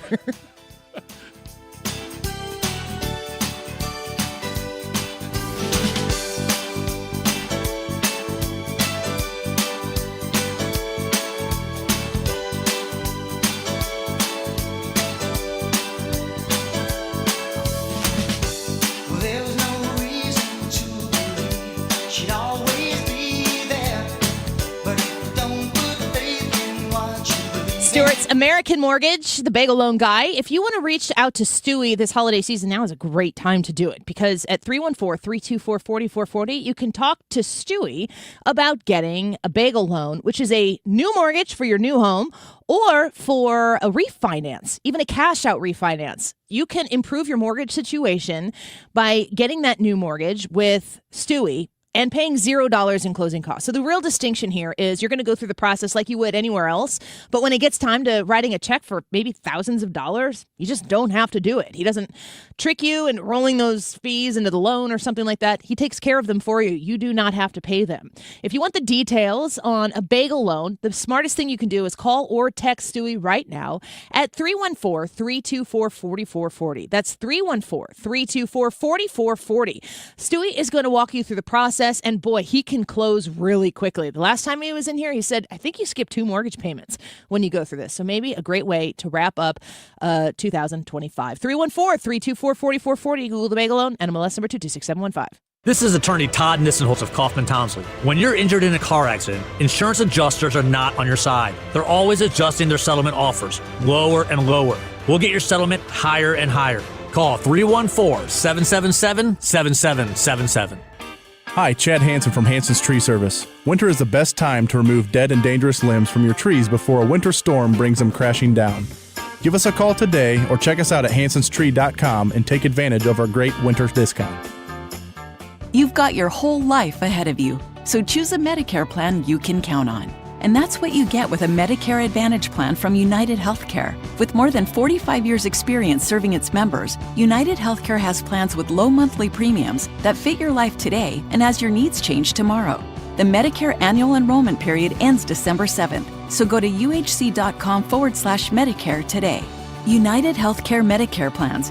It's Medicare coverage Missouri can count on. About January 6th, how did it happen? That's what we're asking you today in the YouTube live chat poll. Was it just an unfortunate series of events, or was it a Republican right-wing conspiracy to make it happen? Was it a Democrat conspiracy to make it happen, or was it a deep state conspiracy? Those are your four options. Let us know. I'm sure you're a little bit conflicted as I am on this poll. It's a tough one to answer, but we'd like to know what you think, which one rises to the top for you. It is 1:33. This time check is sponsored by Jerry Kelly Heating, Air Conditioning, Electrical, and Plumbing. It's time for a $98 furnace tune-up. JerryKelly.com. From Belleville to Bridgeton, 97.1 FM Talk, St. Louis Conservative. Just a young gun with a quick fuse. I was uptight, wanna let loose. I was dreaming of bigger things and wanna leave my old life behind. Not a yes sir, not a follower. Fit the box, fit the mold, have a seat in the foyer. Take a number. I was lightning before the thunder. Welcome back to the Andy Fry Show. That YouTube live chat poll for today, if you want to text us your thoughts on this, 314-241-9797, 314-241-9797. Let us know if you have thoughts on January 6th. How did it happen? You think it was an unfortunate series of events, a Republican conspiracy, Democrat conspiracy, or a deep state conspiracy? This is why I was talking a little bit earlier in the show about how the absence of effort, maybe. We spoke with Trey Gowdy at 12:15 on the show, and I asked him, like, how do you go 4 plus years, and you got nothing on who this pipe bomber was? But, the pipe bomber was always a part of the J6 story. It was always adjacent to it. It was always out there. And, I think it's an important exercise to say, okay, well, while we didn't have a Justice Department investigating, FBI investigating what might have occurred during the pipe bombing, even though we continued to talk about it in the narrative that was approved for January 6th, what was it that was being said about the pipe bomber? So let's just take, can you put us in the Wayback Machine here, Ryan, real quick? Why did you turn your microphone off? I don't think that's the right Wayback Machine. Beetlejuice. Oh, I thought you were going to do like a Wayne's World thing. Oh, is it the reverse tape effect? Was it the... Yes, that was what I was thinking of, now that you've mentioned it. 2022, was it Mehdi Hasan on what was then MSNBC. This is what he had to say about the pipe bomb. Jelani, you're a black man. I'm a Muslim. When you consider how black criminals and Muslim terrorists are treated, both by the legal system and by the media, and yet the January 6th pipe bomber who laid explosives in front of the RNC and DNC headquarters still walks free. We just learned today that then Vice President-elect Harris was inside the DNC when the bomb was found there. We still don't take domestic terrorism of the far-right white variety seriously in this country. What? I'm going to pause here because there's more. Let's listen real close here. In 2022, what Mehdi Hasan on MSNBC had to say about the pipe bomber. He just says that we don't take what? White variety seriously in this country, do we? No, we don't. We've seen this since the Obama administration, where they pointed out that there was this rise of white nationalist terror, and that was promptly squashed and jumped upon by the Republicans in Congress. And so great cries of outrage in response to that. And this has been what we've seen since then. Nowhere near the level of alarm that we've had around the, what was the phrase they used, Islamic terror that they were trying to make Barack Obama say all the time. Yeah, it's just so depressing, the double standards. I don't know how many times you can draw attention to it. I, as a Muslim, keep drawing attention to it because it kills me. Wow. Oh, by the way, the Chiron on this whole discussion is January 6th pipe bomb suspect still at large. So they're not talking about other aspects of January 6th. They're just talking about the pipe bomber. And while they're talking about it, they're not saying why don't we have this guy in custody. They're not criticizing the fact that they haven't gotten the guy yet so that they can bring him to justice. They're saying system and by the media, and yet the January 6th pipe bomber who laid explosives in front of the RNC and DNC headquarters still walks free. We just learned today that then Vice President-elect Harris was inside the DNC. I want to know why she was inside the DNC on January 5th. It's just another question that I have. Yeah. Why was she there? I don't know. It doesn't seem like a place where you go when you're already elected. I don't know. I mean, it could be nothing, but when the bomb was found there, we still don't take domestic terrorism of the far-right white variety seriously in this. Screw you, buddy. That makes me so mad because that right there is the evidence that we all need to see that they weren't looking at actual evidence. Their headline is the pipe bomber still walks free. This is 2022. So this is a year after the event actually occurred. You've had the opportunity for a year. What did Trey Gowdy say? The most of the investigation takes place within 72 hours of the crime. And a year later, the headline is the pipe bomber is still out there free. And what is the reasoning for it? It's because we don't take far right-wing white domestic terrorism seriously. I need to ask a question. And somebody tell me why I'm so stupidly wrong on this. But this right-wing extremism of the domestic terrorist white variety, what are they talking about? Give me 3 examples of that.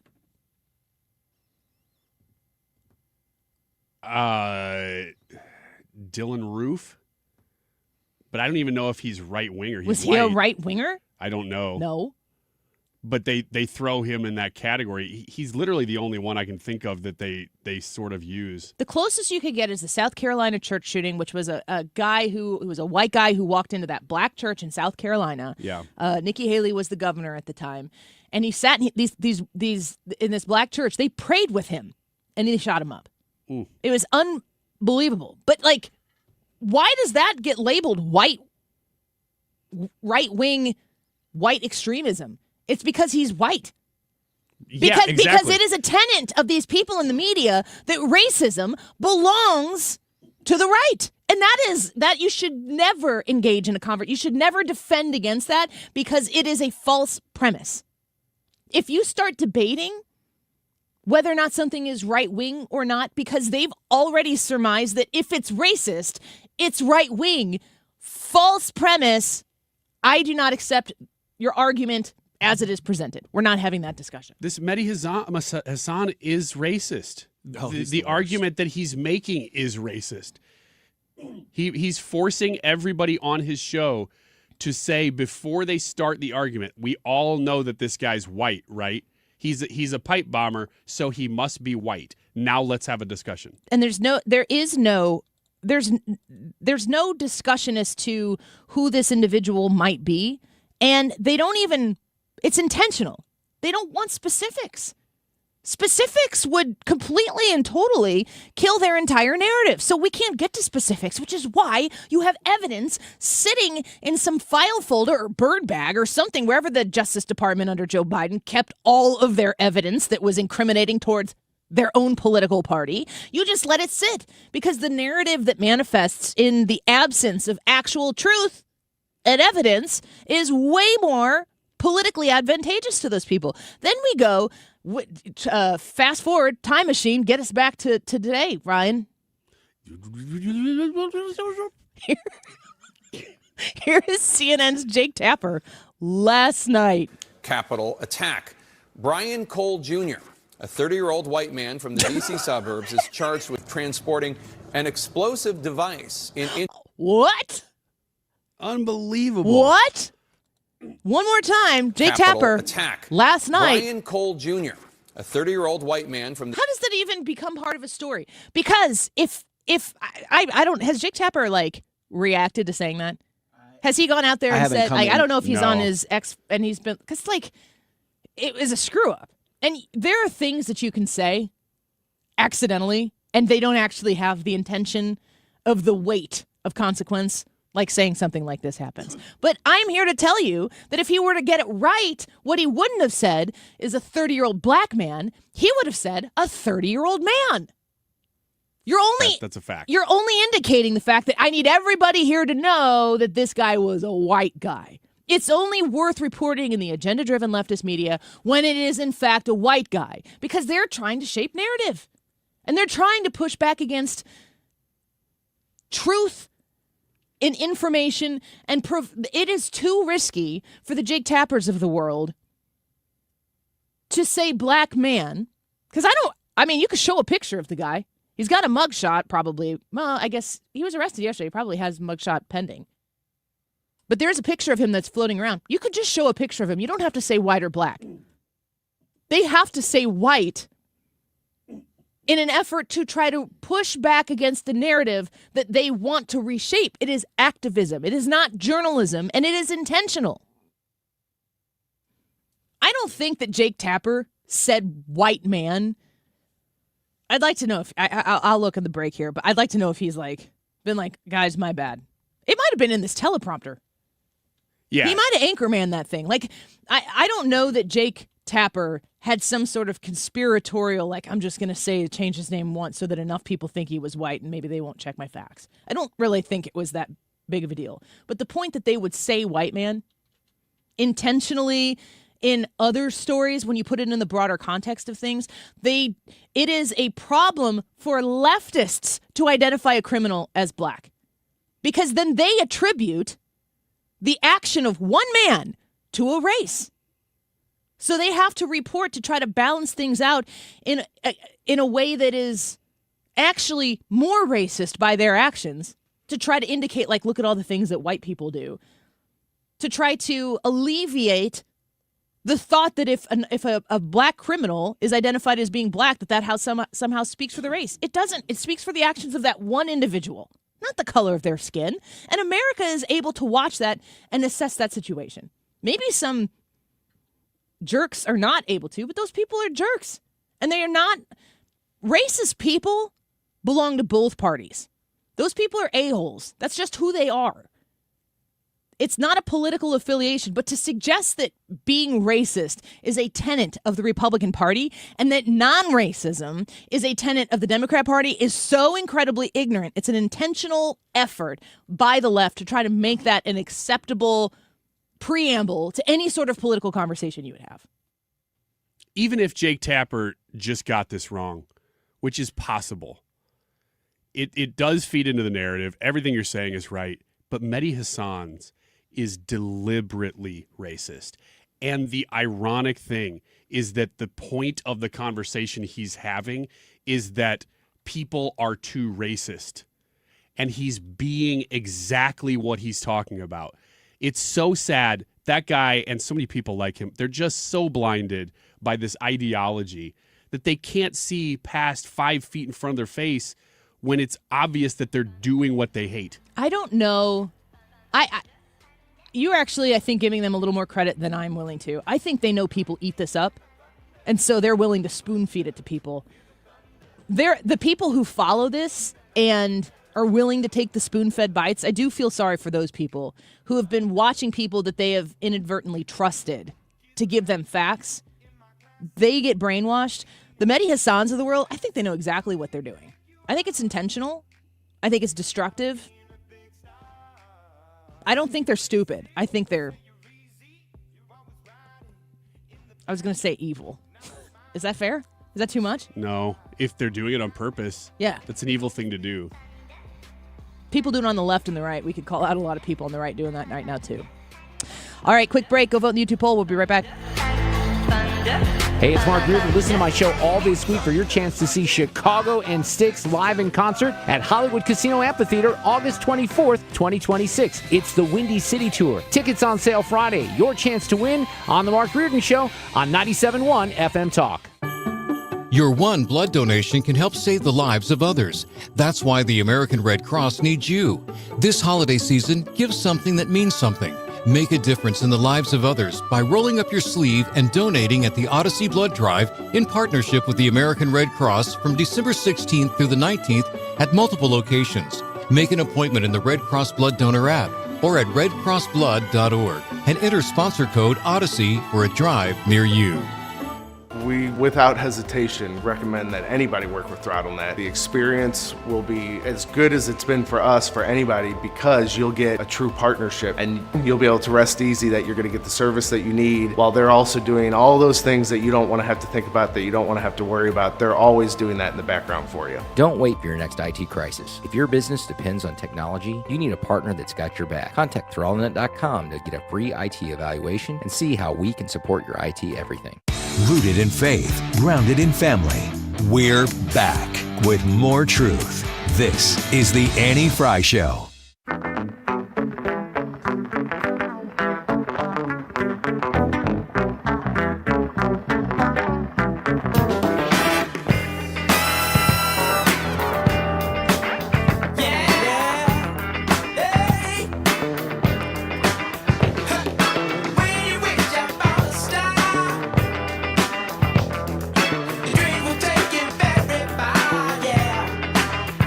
All right, you can send us some of your texts if you so choose, 314-241-9797, and let us know what you think about the YouTube poll, January 6th. How did it happen? You think the Republicans conspired, Democrats conspired, the deep state conspired, or maybe you just think that it kind of just got out of hand, which I think that's of these options, you and I talked about it before the show. I asked Ryan to help me make sure that I'd never seen this. Sorry. I want to get to Tim Walls here in a second. You just piped down there, Timmy. I wanted to make sure that Ryan felt like our options that we presented you today covered the bases. You and I both were like, I think it's a Democrat conspiracy. But you're like, but deep state. And I'll add the third one that I really believe is also true, is that it's an unfortunate series of events. I think it's all of those things. I don't think it's a Republican conspiracy. I will read this one text, though, from our text line. They don't identify who they are, but it says, not a Republican conspiracy, but I do believe it was started by the extreme far right, like Proud Boys. So that would be a vote for Republican conspiracy, ultimately. So somebody in our audience, at least, is thinking, yes, it was the Republicans that started this thing. With the BBC editing that video, in a global capacity, having President Trump say, basically, let's march to the Capitol and take it down, whatever he said. That's not what he said, but they edited statements together that were like an hour apart. Oh, that was recently, wasn't it? Yes. The BBC, and it was in Australia, too. They apologized for it, and Trump's like, I think I'm still going to sue you. But the narrative that was, again, built, the impeachment process in the Senate, they played the clip over and over. He said, march peacefully and patriotically. I mean, how much more indication can you give that you're like, don't riot, which maybe he should have said, but how would he possibly have known? We know people who were there on January 6th, who were on the complete other side of the Capitol building, who had no idea that people were penetrating the Capitol building. There is a handful of people who are involved in taking this thing way to the next level, and it is so frustrating to me to listen to the left repeatedly talk about the consequence of our words, to say over and over and over again, they played a whole long thing about President Trump saying, this is a little bit down the road, but fight, fight, fight. They would have played that. The Democrats who had impeached Donald Trump in the House after January 6th, who then went to the Senate, which is where you get basically the impeachment is a charge that comes from the House, and then the Senate has to try him. And then you have to have a 60 vote majority, maybe? Yeah. It might be 66. It might be 2/3. It feels like it should be. But you have to be able to get an actual, strong majority in order to actually remove the person from office. So when people say he was impeached a bunch of times, that's basically saying the House charged him with these, not civil crimes, because it's a political situation. But they went into the Senate, and when they were trying him, they were trying to prove their point, to say you guys need to vote to remove him from office. They played this really long thing of President Trump saying things like, you need to fight.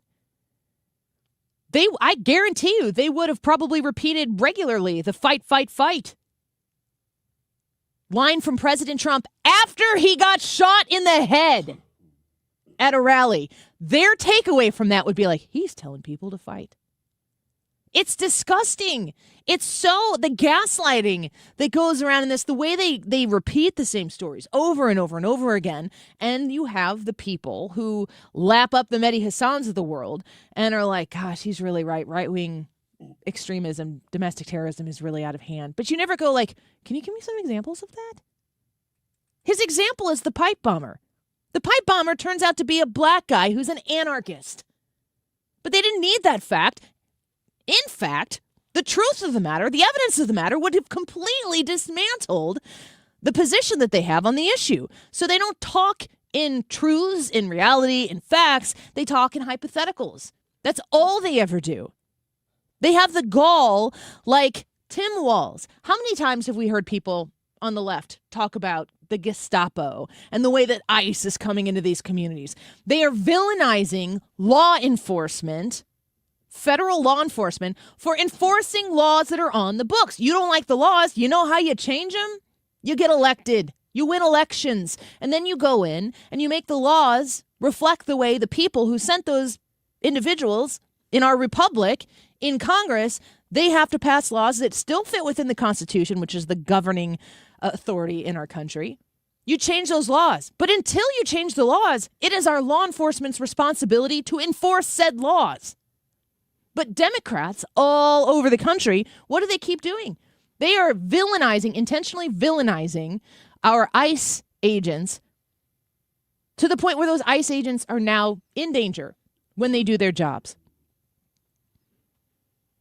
I feel like the left, I don't know if you guys disagree with this, but I feel like the left uses violent rhetoric exponentially more than the right does. Yeah, I do too. Yeah. The other thing, though, is that before we get off the Tim Walz story, the first 2 nights of that story breaking, it was about Tim Walz, but it was also just about massive fraud. Yeah. And there was zero coverage in any mainstream media of that. I want to talk about the rhetoric, though, because when the left is consistently talking about Nazis and Hitler and people who are, this is just like, 1930s Germany and saying this is what happened. I mean, how many times has J.B. Pritzker talked about this and put a target on people's backs? That's what he's doing. The left is rampant with this kind of rhetoric. But Tim Walz, he's had enough, and he thinks the Republicans need to shape up. This creates danger. And I'll tell you what, in my time on this, I'd never seen this before. People driving by my house and using the R word in front of people. This is shameful. And I have yet to see an elected official, a Republican elected official, say, you're right, that's shameful. He should not say it. So look, I'm worried. We know how these things go. They start with taunts, they turn to violence. So deeply concerned. Tim Walz is saying that people are driving in front of his house calling him retard. That's what he's saying right there. He has people going in front of his house using the R word as an insult, a pejorative towards Tim Walz, and he says, you know how these things go. Tim Walz, where were you when Charlie Kirk was assassinated on a college campus after he's been called Hitler and Nazi over and over and over again? Tim Walz is so incredibly ignorant to the fact. I actually think, we were talking about Mehdi Hassan and these people being smart and knowing what they're doing. Tim Walz actually might be dumb. I think Tim Walz might actually be incompetent. Sit down on this one. As we heard yesterday from Joe Concha, was it Joe Concha who said that Harris Faulkner says you can take 2 seats on this one? Tim Walz saying that people are driving in front of his house using the R word. He goes, this stuff turns to violence. And he hasn't heard one Republican come out and say, we need to tone down this rhetoric. You first, buddy. You first, Governor Tim Walz. Meanwhile, you are in a hot mess of trouble. And I think it's the comeuppance. If he's incompetent, if he's negligent or malfeasant, we will find out shortly. Because Minnesota and that fraud, it all works its way back to Tim Walz's front door. Ask us anything in the next hour. Don't go away. Hey, it's Mark Reardon for the Doctors at Ophthalmology Associates. We call them the Doctors because they've treated more than 250 doctors, more than any other practice in St. Louis. So if you're looking for the best doctors for your best vision, it's Ophthalmology Associates. Doctors Greg Birdie, Ranjan Malhotra, Robert Brusati, and Andy Royer. Doctors Birdie and Malhotra are cornea surgeons and experts in the diagnosis and treatment of diseases of the eye. I had an eye disease when I was younger. It left me with a silicone buckle around my right eye, so I put my trust in Ophthalmology Associates to take care of my annual checkups. Maybe you're experiencing dry eye, allergy eyes. They can help. They can help with cataracts, macular degeneration, glaucoma, and LASIK surgeries. And if you're looking for the best eye care, it's Ophthalmology Associates. Make an appointment today by calling 314-966-5000 or online at youridoc.com. They have a great office location just west of 270 on Manchester Road. Again, the phone number, 314-966-5000. The website, youridoc.com. Ophthalmology Associates. Home Shield Foundation Repairs.com. Sorry, Mark. If you have a basement that is experiencing water issues, you need Matt Hayes at Home Shield Foundation Repair. You want to call somebody to help you assess the situation so you can know, okay, this is what I'm dealing with. And I can't stress enough, I've seen the pictures of people who maybe got a quote ahead of time and they're like, gosh, I don't know, I'm going to put this off a little bit. Oh my gosh, the thing that happened next because they didn't solve the foundation issue, like a porch crashing into the side of the house because the sidewall crumbled in, that's a lot more expensive. So if you were just looking to find out what's this going to run me, what's the solution to the foundational concerns I have about my basement, maybe it's a simple fix, maybe it's a little more expensive. Maybe if you don't do anything about it, it's going to be way more expensive down the line and urgent. Like you're going to have to fix it right then and it's going to be really expensive. Avoid the unknown at 314-227-9636. Call Matt Hayes at 314-227-9636 and see how Home Shield Foundation Repair can help your problems. Home Shield Foundation Repairs.com. Are you nearing retirement and wondering if you're truly prepared? Sue Thomas here. And when it comes to retirement planning, keep in mind Financial and Tax Architects, FTA, has helped families all across St. Louis plan to retire with clarity and confidence. FTA specializes in creating tax-efficient retirement strategies, showing you how and when to claim Social Security, and building an income plan designed to last as long as you do. Now, they have a Retirement Planning 101 class. It is eye-opening. It's 2.5 hours. It's offered on campuses of colleges throughout the area. No cost or obligation, but you're going to learn how to avoid costly mistakes, reduce unnecessary taxes, and make your money work smarter in retirement. Call 314-888-5101 or visit fta-ria.com to reserve your seat today. Space fills quickly, so don't wait. Take that first step toward a more confident retirement. KFTK FM Florissant from the Kaufman Townsley St. Louis's Injury Lawyers Studio. Call 314-777-7777. That's 314-777-7777.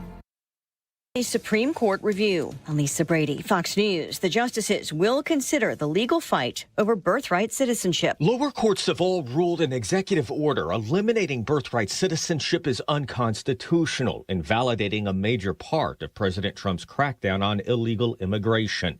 Now the Supreme Court has agreed to take up an appeal from the Trump administration, setting arguments for early next year with a decision likely by the end of June. Fox's Jared Halpern at the White House. The 14th Amendment has long been considered to grant citizenship to children born in the U.S. The president argues that should not apply to children whose parents are in the U.S. illegally or with only temporary legal status.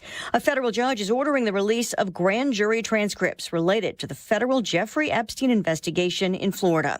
The judge had previously ruled that unsealing the documents would violate mandated secrecy of grand jury proceedings, but now says a recently passed law requiring Epstein files to be released overrides the secrecy law. While law enforcement had identified dozens of potential victims of Epstein, the federal grand jury investigation in 2006 and 2007 in Florida resulted in a single state-level prostitution charge.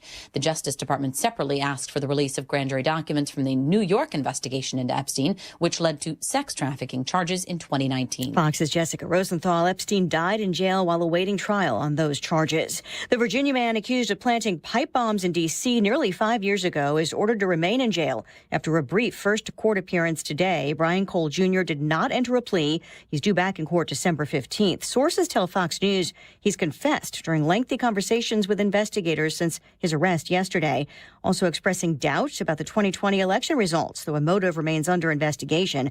The bombs were planted near Democrat and Republican Party headquarters. America is listening to Fox News. Bad breath is a confidence killer. You can have the best outfit, the sharpest resume, the funniest jokes, but if your breath smells like the food you just ate, that's all people remember. It's not your fault. Bad breath often comes from your gut, and most regular gums and mints just cover it up. That's like spraying perfume on dirty laundry. It doesn't solve the problem. That's where Zellman's Minty Mouth comes in. Zellman's is not just another mint. Zellman's tiny dual-action capsules are coated with powerful, delicious mint and filled with parsley seed oil, clinically tested to fight the toughest offenders. Garlic, onions, coffee, even smoker's breath, all handled. With Zellman's, you get the confidence of fresh, clean breath that lasts for hours, because your breath should be as fresh as your food. Zellman's is only available online, so go to Zellmans.com. That's ZELMINS.com and use code FRESH for 15% off your first order. That's ZELMINS.com with code FRESH for 15% off your first order today. Backed by a 100% love it or your money back guarantee. Air Comfort Service, heating, cooling, and insulation, weather. Still cold out there this afternoon, but the edge has been taken off thanks to a light southerly flow. 38 for the high. Tonight, some clouds, 29. Saturday, partly sunny, 38. Saturday night, clouds. Late night, a little mix of snow flurries, light snow, light freezing drizzle, and light sleet, 28. And then on Sunday, clouds, morning snow flurries, and 32. This is 97.1 FM Talk. Chief Meteorologist Dave Murray. The Annie Fry Show is sponsored by Air Comfort Service Heating, Cooling, and Insulation. Time to get ready for cold weather and schedule your heating system check. Get not just your heating system, but your entire HVAC system checked for $19 a month with the Preferred Partner Plan. Visit aircomfortservice.com. That is exactly what I needed to hear. They got someone here knows what they're talking about. Left up, left right, gotta love this American ride. Like, you need to take some time to get the full picture. Come on, turn the radio on. It's Saturday and I won't be long. Don't get me wrong, I love the ladies. I mean, they rev my engine, but they don't belong in the newsroom. It is Anchor Man, not Anchor Lady. What do you want from me? I'm not America's sweetheart. Goodness sake, kid, keep your voice down. Your father's listening to the radio. I'm not America's sweetheart. This is the Annie Fry Show. Some devastating news for you, Ryan Wiggins. That's the best version of the opening? Mm-mm. Because that would be devastating. Probably is the best version of the opening. Last night I was watching a basketball game, and I sat next to somebody who listens to the show, and he's like, I went to high school with Ryan Wiggins. Oh, no. I sat through 2 basketball games next to this individual. How'd that go? It was devastating. For me? No, for me. He said you were funny in high school. Oh, was I? No. I kind of want to know who this is now, but I also like the mystery. I can't tell you. Was it a girl? A girl. Any girl that was in high school with you can be labeled a woman now. Okay. Was it a woman? No, it was a boy. It was a boy? Okay. I was hoping it was a girl. I was like, 2 fists under my chin. Tell me everything. And he goes, yeah, he was kind of the class clown. Did he tell any stories? Yeah. Can you not tell? He said you were a class clown, and I go, was he really funny, or did he just think he was funny? He goes, no, he was pretty funny. Oh, that's good to know. Because I was probably not that funny. Maybe to a high school audience. I run into people who claim you as a high school classmate from time to time. We had a pretty big class. Granted, I spent a little time in Collinsville, so I'm in the area. Yeah. It's not like I go to Kansas City to visit, and they're like, gosh, I went to high school with Ryan. I try to tell everybody that. We had a big class. It was over 400 people graduating in our class, and we had a close class. I wouldn't say that we were friends with every single one of the 400 people, but we weren't a very cliquey class. We all got along pretty well, and even now at our high school reunions, we'll have 150 to 200 people show up to a high school reunion, which is a lot. because we were all, at least friendly, if not friends. I went to a Lutheran high school, graduated. I went to Edwardsville High School for 1 year. My husband went to Edwardsville High School, and he's a year older than me. And he still is connected to several people who he went to high school with. But the 47 of us, if we have a high school reunion, I don't know. Like, you might get 20 people together, which is 50%. So maybe that's high. Yeah, that's pretty good. But it's just, like, not on my radar. I can't say that it is for me either. You graduated in 2000? 99. Did you have a 25th anniversary or 25th reunion? Well, our fives, we have a small, like somebody just throws out, hey, everybody's getting together at some bar in Collinsville usually. But the 10s, we have an actual ticketed event. And they're well attended. Wow. Yeah, isn't it weird? How do you present yourself at these? What is Ryan Wiggins at a high school? Do you strut? I can tell you exactly how I presented myself at the last one. Are they as impressed with you as you are? Our 30 years coming up Yeah. in, I guess, a couple years. But the 20 was interesting because it was 2019. And it's the last hurrah. It was right before everything shut down. So we actually got a party, and we didn't know that we would be. The last one that, actually had an official one. Now we're past it. But I was told, so there was another guy that I used to write stand-up with him right out of high school. His name was Josh. And for whatever reason, I ran into him before that reunion. And he goes, you know what we should do? Me and you, since he and I were like in contention for Class Clown. And we both lobbied for it, even though we were friends. Was it an actual title? Yeah, it was a voted on title. Who got it? I did. But you killed the other guy. Yeah.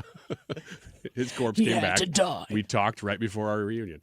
But we discussed this, and he goes, you know what would be great is if we just showed up in the nicest turtlenecks possible.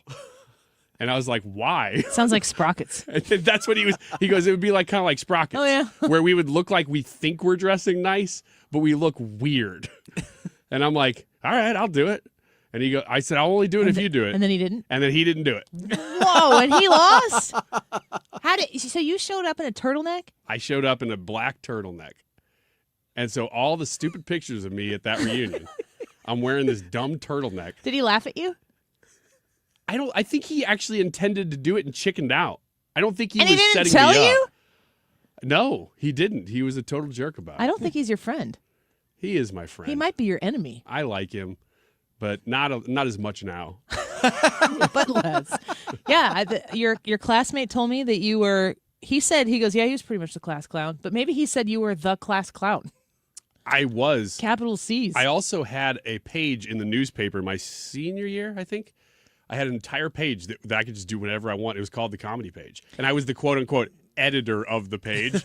And I would choose my own stories quite a bit. Ryan, when did you realize or begin to think that you were funny? I'd go back to probably 2018. At that point, I was like, oh, I think I could do this. How old were you? 2018? Yeah, that was a couple years. That was right about when I joined the show. No, I have no idea. I started writing. Were you funny as a kid? Like a I don't know, young maybe, kid? Maybe. I used to draw comics and stuff when I was a kid, and I remember thinking, oh, this is probably kind of funny. But I have no idea. But you were completely content with thinking things are funny when nobody else does. I guess so. Are you talking about now or just all the time? I'm just talking about my experience. I started writing comedy. If you see a pathway to something that makes you laugh, I'm taking you're it. taking it. I'm directing the whole thing. And if at at the end you are amused, it really doesn't matter if anybody else is. That's all that matters. I even told my wife the other day when I got home from, I guess, Wednesday. It was either yesterday or Wednesday. That I was like, honey, the highlight of the show today. Oh, and she wasn't even asking me. I just walked up. She's like on her iPad doing work. And I'm like, honey, the highlight of the show today. And she's like, not listening. And I was like, it was this great conversation we were having about when we were kids and we would be on the phone with our friends for a long time. And she's like, okay. And she's not interested at all. And I said, I don't even remember how this. I don't even know what's going to happen. you don't know where this is going? No. You were there for the conversation, Yeah. but you don't know where I'm going with Hopefully, it. I remember it after you tell me. I said is the best, and we talked about it the whole segment. And I finally worked in that I was always afraid to be on the phone because we had a Gremlins phone and the eyes lit up. Yeah, I think go back and watch that on YouTube. I was like, ugh. I was disgusted. You were disgusted? Yeah. Brad hated it. Yeah. Trisha told me the next day, she came in, she said, I was listening. Your gremlin joke wasn't very good. I didn't even bring it up. She just said it. I thought for sure. Trisha always bails you out. It Yeah, makes she does. me mad. Yeah, she's great. She's usually. she thinks you're funny. I think that's why you're still here. I do too. I think she's gone to bat with me with management, who hates me. And anyway, I told my wife this, and she got... Nobody can quit you, Ryan. She got visibly angry at me. She goes, why did you just tell me that? You've wasted And her I was time. like, because it was the best part of the whole day. And she goes, no, Ryan, that is not even a good joke. My best It was friend, a waste of Mrs. time. Wiggins. And you're doing this for a living. It was like she had a moment. Was she like worried about your future together? Yeah. Your economic security? She was suggesting counseling. It was bad. Everybody I've talked to hates that joke. What's up with the gremlin joke? It was not bad. I don't get you people. I'm going to be honest. Is there a Gremlins phone? No. I made it up for the joke. Super creative. Are you talking about Gremlins in the capital G movie sense? Or Yeah, just the like movie. the little... No, not like the fictional idea of a gremlin. Is there a connection between Gremlins and phones in the movie? No. God bless. What are we talking about? See, it's funny because what I set up was No, don't. No. that you'd be afraid to talk on the phone with somebody because of the social pressure. But I twisted it. And this is why my job sucks at times, because every once in a while Ryan makes an incredibly salient, thought out point that comes only from the perspective that you, differing from my perspective, only that you can give. But that's 1 out of 5 times. The other 4 times, he's slow walking into a joke. And I know that this is radio, but I can see it here because I'm in the room with him. Maybe if you watch the YouTube channel, you can see this as well. But he has a twinkle in his eye. And the twinkle is not for anybody who can see it. The twinkle is for Ryan. It's because Ryan has a Ryan tickle. And when that tickle sets in, he has to pursue it. He wants more of it, and it's a joke that Ryan knows is going to make Ryan laugh. The and saddest that's all thing- he needs. The saddest thing is when I have one of those and we don't get around to it in the segment and then we move on. You and know it's what? just dead. Sometimes I see the twinkle, and Yeah. I'm like, abort mission, I Annie. think that's true. She Yeah. sees the twinkle and gives me the rap. Sometimes. I hate that. Well, sometimes I'm trying to make a point, and you think of a joke in the middle, Oh, and your yeah. joke is more important than the conclusion of the point that I've set the entire segment up for. That's It true. happens, folks. That's true. And on Fridays, more often than not, the twinkle wins. You know, I was very thankful for today. Let's go to a break, Brad, right now. You're listening to Leaf Filter Radio, and the guru of gutter protection himself, Chris Cunahan, is here to take your most pressing leaf-related questions and bring you a special Black Friday offer. Hey, everybody, Chris here. I understand we have Ron on the line. Ron, where are you calling from? Uh-oh. Ron, are you calling from a ladder? Well, I was. I wanted to ask Chris what I need to do to get my gutters ready to have leaf filter installed. Oh, Ron, you don't have to do anything. A Leaf Filter Trusted Pro will come out and clean out your gutters, realign and seal your gutters, and install Leaf Filter, America's #1 gutter protection system. So I didn't need to get on this ladder? Ron, Leaf Filter Trusted Pros are in your neighborhood and ready to help. Just visit leaffilter.com/radio to schedule your free gutter inspection and get up to 30% off. Thank goodness. What was that site? That's leaffilter.com/radio. And now, as a special Black Friday offer, you can get a free gutter inspection, plus up to 35% off. This is our best offer of the season. Unlock it now at leaffilter.com/radio. See representative for warranty details. The holidays mean more travel, more shopping, more time online, and more personal info in more places that could expose you more to identity theft. But LifeLock monitors millions of data points per second. If your identity is stolen, our US-based restoration specialists will fix it, guaranteed, or your money back. Don't face drained accounts, fraudulent loans, or financial losses alone. Get more holiday fun and less holiday worry with LifeLock. Save up to 40% your first year with promo code NEWS. Visit LifeLock.com. Terms apply. The only thing between you and your best self is the start button. This Cyber Monday, explore the world with Nordic Track. From the peaks of Peru to the streets of Paris, every workout moves you somewhere new with iFit trainers leading the way. The equipment's amazing, smooth, quiet, and those screens make it all feel real. Ready to start your next workout adventure with the #1 treadmill brand in the U.S.? Shop NordicTrack.com for Cyber Monday savings. Nordic Track. Train anywhere, explore everywhere. Swapping out your tires? There's nothing like it. With eBay, you can find the feel you're looking for, from smooth highway rides to grip for rough terrain. Get all the tires you need at prices you'll love. eBay. Things people love. This is the Annie Fry Show on 97.1 FM Talk, St. Louis Conservative.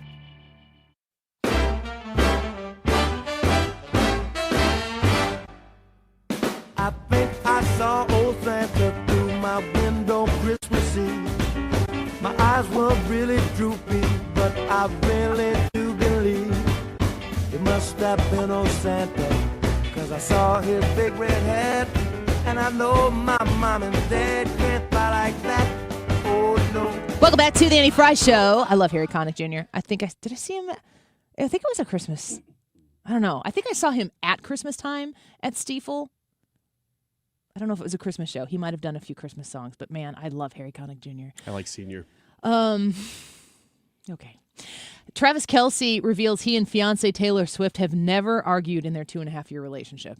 Not possible. Not possible? Not if they have a good relationship. If they have a shallow relationship, sure. I don't think we can compare our relationship with our significant others with somebody who plays in the NFL and has to train and somebody who tours the world and does music. It's all I do with Katie. You tour the world and she's in the NFL. Taylor wouldn't say that. And it's spurred a lot of conversation about relationships, healthy relationships. You've obviously weighed in here already, but like, how do you handle a healthy relationship? Is there arguing? Is there fighting? How does that materialize? Do you have initial thoughts on this? How long have you been married? 20 years, almost 20 years. 18 years for Jared and me. Yeah. 2007. So close to 20, yeah. 18 years.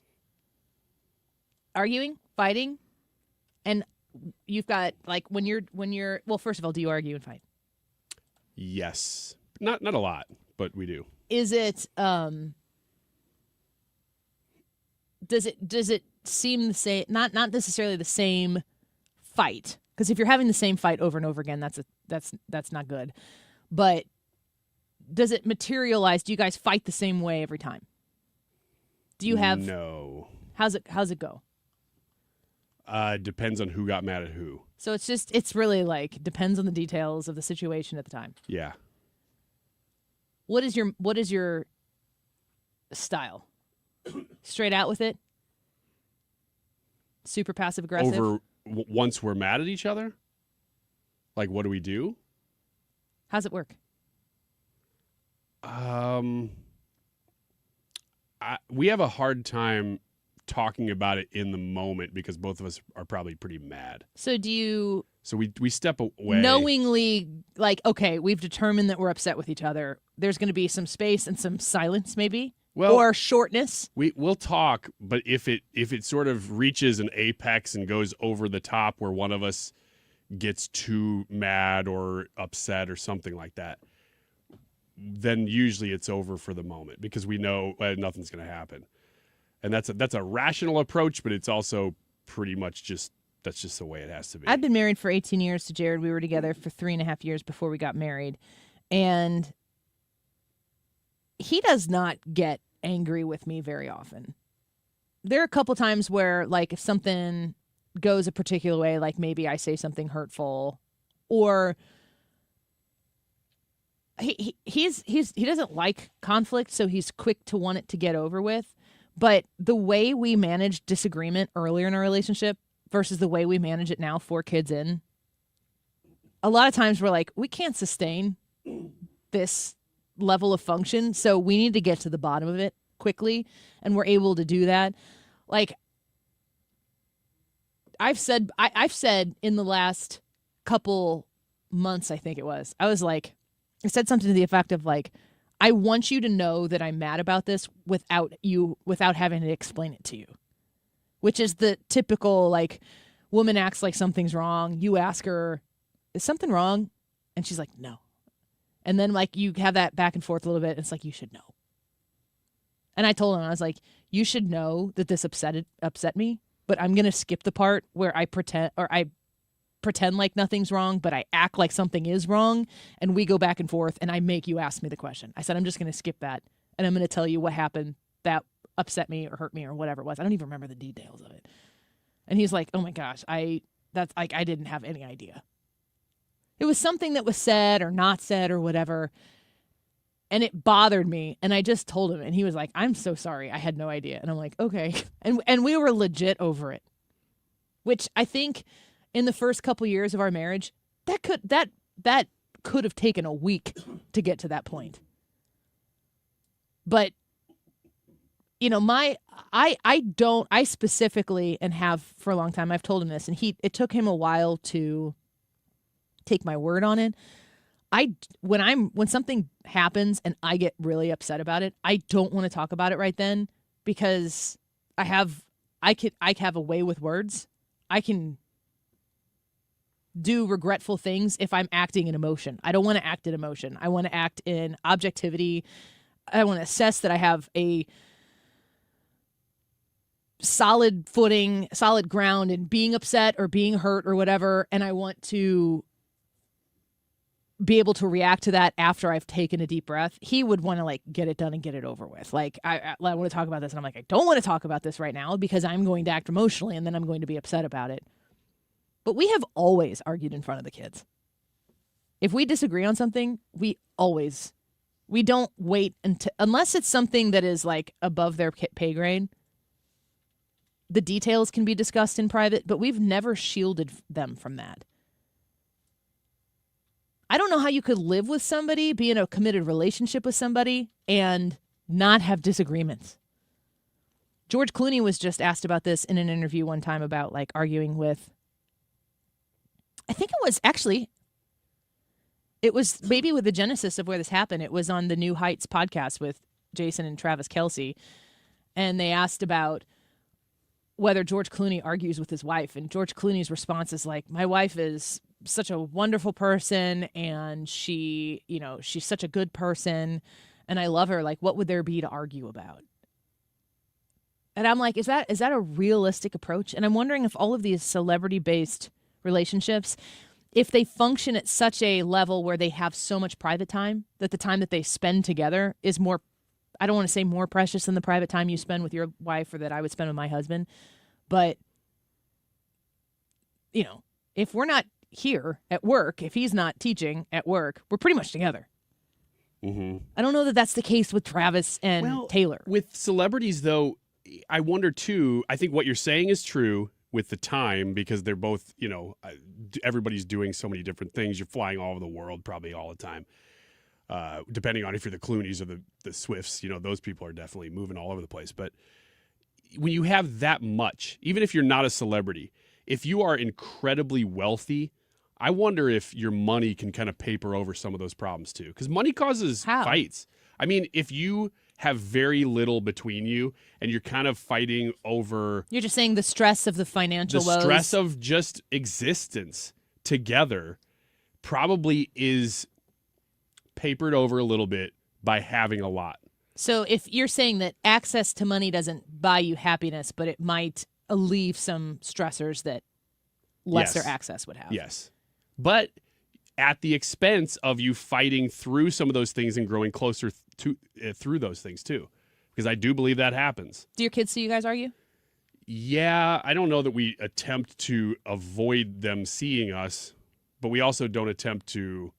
I don't think we want to fight in front of them either. No, you're not like in a fight in your bedroom. Come here. Late at night and you're like, wait a second, let's go get the kids. Yeah. They got to see this. I always feel a little bit bad when we're fighting in front of them, but I also know that we shouldn't feel bad about it. Well, if you were arguing in front of them, ideally they get to see you work through an argument and come to a resolution. Yeah. And still love each other. They have to know that is possible. And the fight can't be a knockdown, drag out, atrocious, even just verbally. You got to stay on topic. You gotta. You can't be like. It can't be something. You're the that's dumbest person I've ever met. Actually wounding them in the process. And if you do cross the line, you have to apologize in front of them. Mm-hmm. I think. I don't know. Open concept homes. I don't know if your house is an open concept home, but I grew up in a none. Every farmhouse, every door, you could close everything off, but you'd have to be. And I think most kids growing up today, you'd have to work really hard to keep arguments away from them. And isn't there a difference between disagreeing, arguing, and fighting? Mm-hmm. Like, I don't feel like I fight with Jared ever. We argue or disagree regularly, but it could be on basic things that if you had a really, if you had baggage coming in, or if the kids are driving you up the wall, like I was talking about the other day, where I just like sit in my room sometime and I'm like, I cannot believe the amount of noise that is happening in here. All happy people, but it just kind of at some point can grate on you.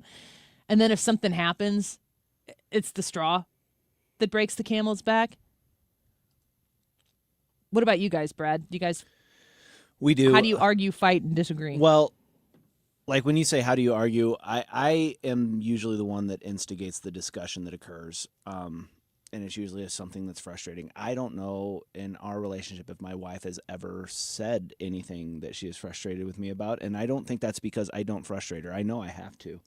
I think that she would rather not have conflict, and so I always I always am really super conscious about bringing something up, because I don't want it to feel like I'm always, or whenever we have a fight, it's always one-sided. It's always me bringing something up that's unhappy, that I'm unhappy with, or something like that. And so, I don't know. It usually is a discussion. Sometimes voices get raised, but for the most part, it's just a discussion, and we air what is bothering us. And then, like, once we start discussing, Terry will share with me what bothers her. But it's really a matter of just bringing it up. And then, like you said, we're looking for a resolution. We're not doing it just to get rid of emotions or anything like that, because the best way to get rid of conflict is to find a solution to whatever is causing the conflict in the relationship. So that's what we generally look like whenever we have an argument, have a disagreement, have a fight.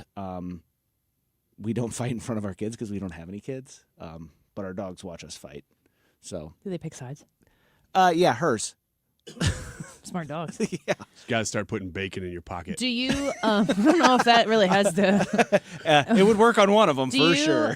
Do you vocally do it a lot?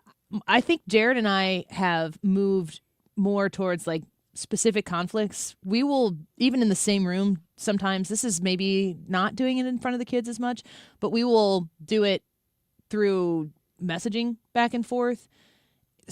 You have to pick your words more carefully and more specifically. Yeah, it's way. Almost a better way to fight by text. We do it. You use a lot of emojis?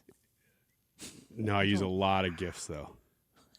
Super sarcastic. You're like making jokes the whole time. You're like, listen, if the joke is funny, it's okay. If I'm amused here. Yeah, it's all Tyra Banks. Like, okay. Woo! Matt Walsh retweeted the Travis Kelce, Taylor Swift revelation that they have never argued in their 2.5-year relationship. Walsh said, there's a difference between a fight and an argument. In a fight, you're trying to emotionally hurt the other person. You fight to cause pain. Fights are never healthy in a marriage and should be extremely rare if they happen at all. An argument is a disagreement where you're trying to convince the other person of your point of view. In a marriage, I know these two aren't married yet, if there aren't any arguments, it means that one of them, usually the man, simply never asserts their perspective and lets themselves get trampled. A marriage without arguments isn't healthy. Think that's true? Yes. Well, here's hoping for the best for Travis and Taylor. Right? Yeah. Ask us anything when we come back. Next question, next segment. If you want to text your questions in, 314-241-9797. Hit us with your best, most interesting questions you'd like us to answer. We'll be right back. Every year he tries to fool me, but I'm a big boy now. I don't believe in Santa or his sleigh. Michael's Flooring Outlet, online at igotfloor.com. Shopping for flooring this holiday season, you're going to want to hit up Michael's Flooring Outlet so that you can see all the different types of flooring that they have available for you. They've been in St. Louis as a family-owned and operated business, good old American story, for over 3 decades, and they're prepared for you to come in and make a purchase of quality flooring at a great value. You can read reviews of customers, satisfied customers across the St. Louis area on Michael's Flooring Outlet's website at igotfloored.com. If you're shopping for hardwood floor, a hardwood look of floor, luxury vinyl plank, I want you to go and check out, even on the website or in person, the Techwood Plus line of flooring. Carpeting, how about that Smart Strand, Mohawk Smart Strand Plus line of flooring? A superior performance that is going to make your home have the cozy feel that you've always wanted. Fresh, clean, new, beautiful flooring for your home. 3 locations in St. Louis, online at igotfloored.com. I'm Mark Solinger, producer and one of the hosts of the Moth podcast. For nearly 2 decades, The Moth has brought live storytelling to stages around the world and to millions of listeners. These are real people telling true stories from their lives. Stories about a lost family recipe, about working to free a wrongfully convicted man, about realizing you need to leave your May-December romance. Stories that will move you, surprise you, make you laugh. Stories you can't forget. Join us. Follow and listen to The Moth wherever you get your podcasts. The YouTube live chat poll for today is about January 6th. How did it happen? Unfortunate series of events, Republican conspiracy, Democrat conspiracy, or deep state conspiracy. Pulling up a couple of starred comments here. One says, I voted Dems on today's poll, but given politicians are a direct reflection of our culture, we're in big trouble. What do you think about this topic? Who is responsible for January 6th? It is 2:33. This time check is sponsored by Jerry Kelly Heating, Air Conditioning, Electrical, and Plumbing. It's time for a $98 furnace tune-up. Built on backbone, not buzzwords. 97.1 FM Talk. St. Louis Conservative. Next question. It's a legitimate question. Next question. Next question, please. Next question on the Annie Fry Show. All right. Ask us anything, Ryan. Why don't you start? Have you ever considered buying crypto? No, I don't even know, can we turn this down a little bit? I don't even know how you buy crypto. Well, I think there's a way to do it through traditional stock apps.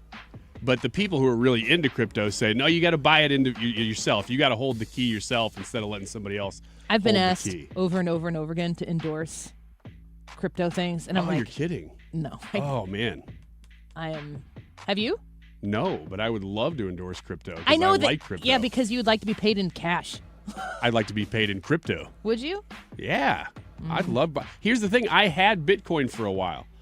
And then the app that I use, and this is exactly why they say don't let an app do it.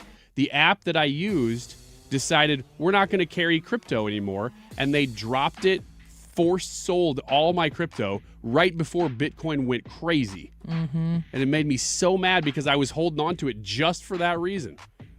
So the answer is yes, I have considered buying crypto. Brad?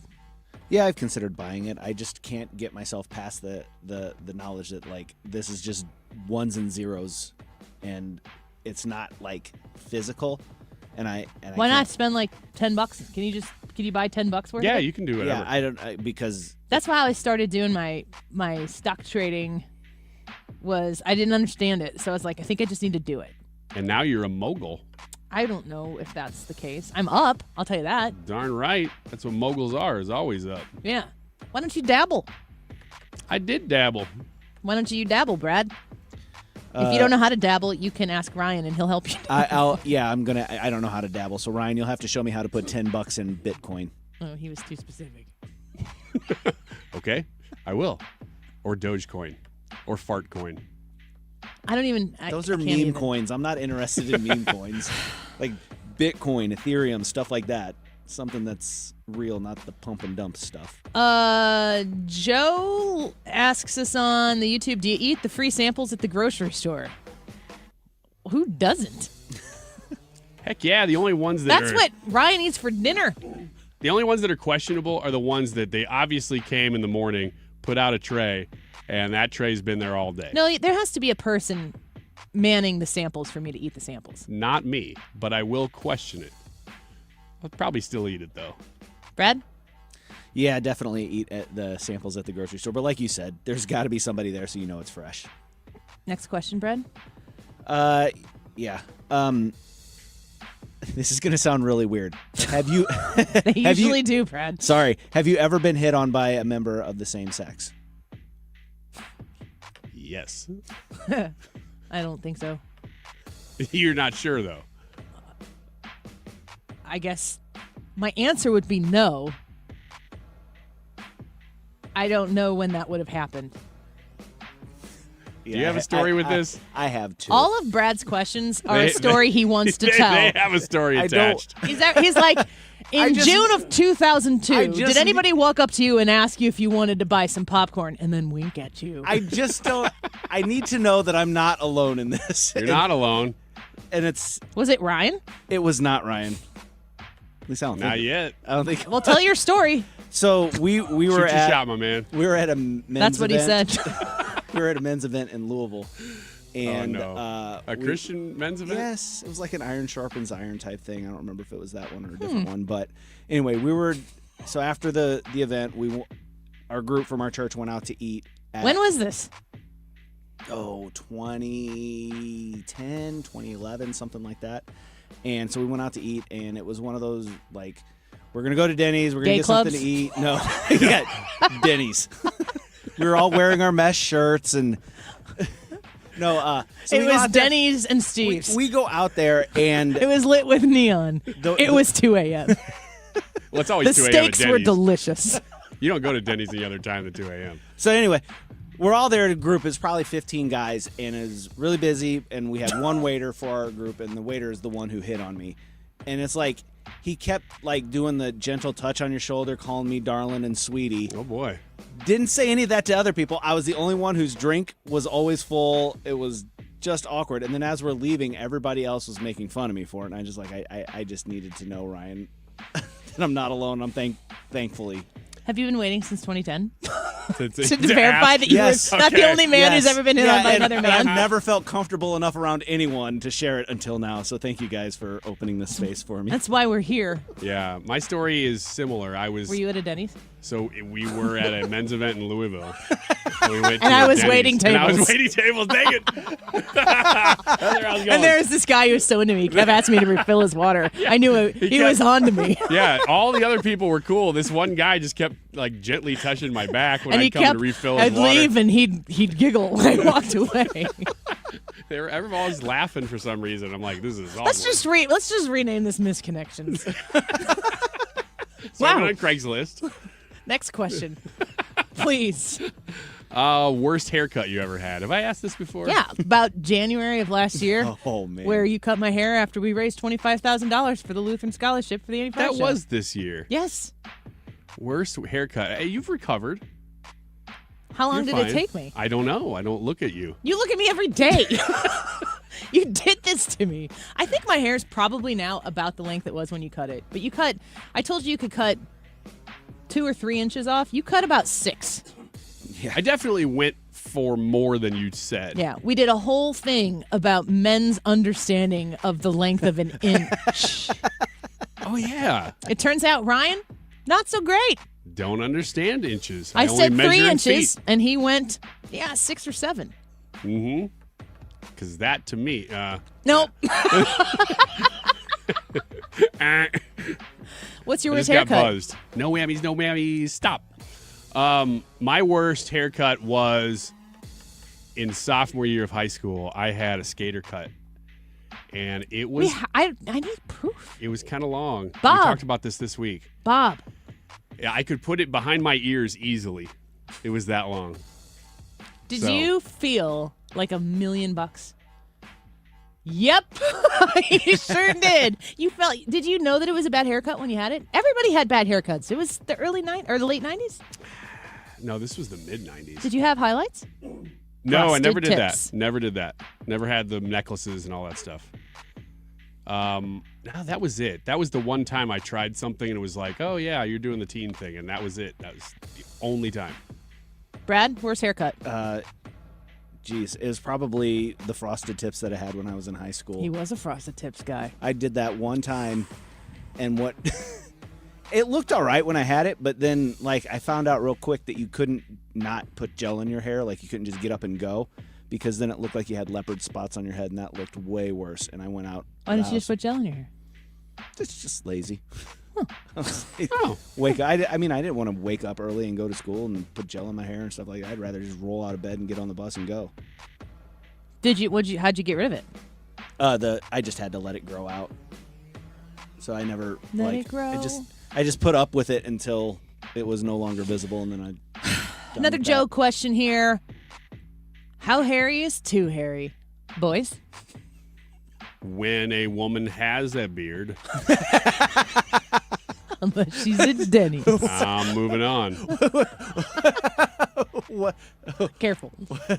What's worse, Ryan, a beard or just that one hair? What's the one hair? A beard. For sure. On the girl with the one weird hair that grows out. Of where? Yeah, her where? upper lip. Can you be more a mustache? Her upper lip? No. It's not a full mustache. It's just like that one dark curly hair. I mean, I'm not going to sit here and tell you that's attractive. I think Brad's saying that what is this specific? Do you see dark curly hairs? Jeez. I guess I do more often than other people. I think the dark curly hair above the mustache or above the lip would be too hairy, which is the question. How hairy is too hairy? Okay. Well, what about for you? You have to answer also. I don't think Jared does. Jared has a beard, and then he'll shave it sometimes. But I don't know. Do you experience this with your wife, where like if you rub your cheek up against hers, if you've just shaved, like it hurts her face? Your beard's a little bit maybe longer than Jared's is, but does she ever like, ow, that hurts? She'll say it's kind of itchy or whatever. Yeah. But you nuzzle up like you're a puppy dog or like a lion cub and just like up on the face. And then you think you're being like, your intention is to be totally sweet. Yeah, you're just trying affectionate. to be cute. And she's like, eh. I tell him, like, I would rather you do that before you shave when it's a little softer. Because the fresh prickle is ouchy. No? I don't know that much about Jared's the receiving end. I'll have Jared come test it. That waiter in Louisville didn't go that far. Jared comes in, just nuzzles. I'm supposed to nuzzle? Where do you want to do this? All right, let's get this done. It's for the show. I don't find body hair on men particularly attractive, and I'm not talking facial hair. I think facial hair is completely specific to the person. You've shaved your beard for the show before, and maybe for other particular reasons. And you said your wife was like, put it back. Just leave it. Just put it back. Leave the beard. Yeah. And once you get used to a man with facial hair, to see them differently, you see those videos of dads who shave their beards and then they go show their kids, and their kids just burst into tears. That's so sad. Leave the beard. It is sad. But like the rest of the body hair, I'll tell you, how hairy is too hairy? I don't need a man to manscape. Just be whatever you be. Do you wax? At the pool? Well, especially if they're waxing at the pool. Yeah, that'd be bad. You don't judge a man who's got some like really deeply hairy thick body hair back. No. I just think that's the way they are. I mean, to me that like looks like testosterone, right? I don't know. I know when I see it on a woman, I'm like, nah. It's testosterone. What if it's on their upper lip? I'm still not that interested. More questions when we come back here in our next question, Ask Us Anything segment, plus the results of today's YouTube live chat poll about January 6th. How did it happen? An unfortunate series of events, Republican conspiracy, Democrat conspiracy, or deep state conspiracy? Go vote. We'll be right back. Gators getting close, hasn't got me yet. Let's show our appreciation for local heroes. Mark Cox here. Nominate a first responder and their department could get lunch from Grill Master Tony's. I'll personally deliver it. Share their story at 971talk.com. Nominate them today. When it comes to affordable term life insurance, everyone's whistling the Big Lou tune. If you're over 50, maybe a bit porky, or have type 2 diabetes, $1 million of term insurance may only cost about $200 a month. Even if you're not in perfect health, call Big Lou, because he specializes in finding big chunks of affordable term life insurance for just about everyone. Don't let diabetes or other health glitches keep you from owning $500,000 to $1 million or more of term life insurance. For affordable term life insurance, call Big Lou. Don't hesitate. Call 800-700-6898, 800-700-6898, or visit biglou.com. Call Big Lou, don't hesitate. 800-700-6898. Call Big Lou, don't hesitate. 800-700-6898. Visit biglou.com. Give the best of Broadway right here in St. Louis. Muni season tickets are on sale now, just in time for the holidays. Our 2026 season includes Hairspray, Shrek the Musical, South Pacific, Disney's Newsies, Ain't Too Proud, The Life and Times of the Temptations, Meet Me in St. Louis, and Something Rotten. See all 7 shows starting at just $126. For tickets, visit muni.org. Right now, someone in a Hardee's kitchen is about to warm up your holiday with the new grilled cheese bacon burger. Charbroiled 100% Angus beef, bacon, and Swiss and American cheese melting on our soft, buttery sourdough. And our new grilled cheese breakfast sandwich with sausage or bacon and a fried egg. For your inner child and your grown-up cravings, the new grilled cheese bacon burger and breakfast sandwich. For a limited time, only at Hardee's. Cinnamon Raisin Biscuits are back. Unwrap them while you can. Only for a limited time at participating restaurants. Annie Fry, Ryan Wiggins, Brad Range. It's the Annie Fry Show.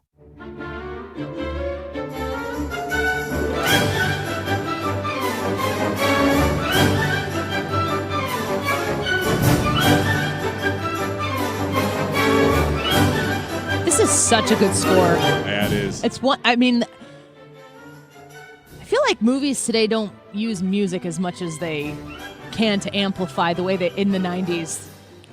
It seems like. Especially the Quiet Place trilogy. What?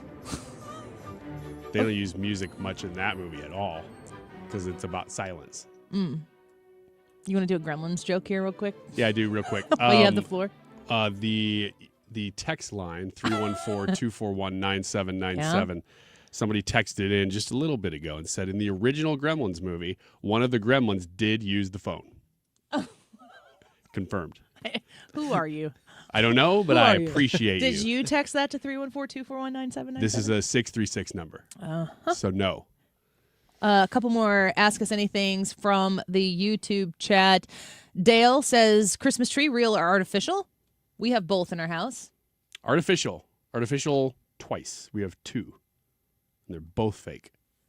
Both the artificial ones are fake? They're both really artificial. They're very fake. One is white. Brad? Ours is artificial. Make him stop. But I would, if given the choice, I would definitely want a real tree. But I just can't find a good lot for a real tree. It seems like they all dry out within a week. What do you mean you can't find a good lot? I can't find a good place to go to find a tree. Lowe's, Market Basket, Daniken, Eckert's. Mm-hmm. There's a few. Yeah. Just go to Daniken. Eckert's does great. You can cut them down yourself. That's what I would want to do, but it's great. I've cut trees down from there before. If you want to cut it down, like pick it out from the field, there's something special about that. Kids love it. You get a bow saw and just chop that sucker down. Joe says best cheap pizza. I'm a Jack's girl. Ooh, best cheap pizza. That's okay. hard to beat. I'm assuming it's frozen pizza, so we'll just for the sake of conversation do frozen. Red Baron is good, but it's like kind of fancy frozen pizza. Best frozen pizza? Sure. Freschetta Alfredo. Well, that's super specific. It is. And I can't ever buy it because the rest of my family doesn't like Alfredo on pizza. I'm surprised that you don't buy it because of that. I do, but the problem is I can't eat full pizzas anymore. I used to be able to. Can you and it just wrecks you, or you physically can't do it? It wrecks me. In the bathroom specifically. Oh, sounds like you wrecked the bathroom. I wrecked the bathroom. Brad? I'm with you, Annie. I think that Jack's is the best cheap pizza. I grew up on that, so. Yeah. Were you laughing because we're just talking about it factually? Because that's what made me laugh. Do you wreck a bathroom after an Alfredo pizza? Absolutely. You take everything to the most absurd length, and we're like, this is just getting worse. So we just go to Brad, and Brad brings everything back to where it needs to be without missing a beat. Everybody's just fine with it. It's the only way the show can continue. What's your best car karaoke song? I would say anything by Elle King or Miranda Lambert. There's a song called Chupacabra by the Super Furry Animals that I love because it's really fast and a lot of it is really hard to understand, so you can just sing whatever you want. Chupa, chupa, chupa, chupa, chupa. After we got done doing the Veterans Day Parade in Edwardsville, we had to circle back and get to our cars, which were at the beginning of the parade line. And so I was playing... at the beginning of the parade, Ryan goes, "Hey, are you taking requests?" And you requested Bananarama. Which song? Venus. For the Veterans Day Parade. Well, you were asking what should we play while we're in the parade, and I said Bananarama. I asked if we should play America's Sweetheart, which is kind of the theme song of the show. But I was telling you guys that I feel like that's too selfish to play that during the parade that's about veterans. And I said, no, it's not. And your thoughtful response was, how about Venus? So when we completed the parade and had to make the loop back, I hit some Bananarama and then some Chacarone. Chacarone's a great one. Brad, if you could put me on, this is another great one that I really love singing loud. I don't know if I trust you to put you on. It's great. Are you sure? We're going to run out of time on the show. Yes, we are. You're on. Baby? Yes? Will you eat that there snack cracker in your special outfit for me? What? Is this Chupacabra?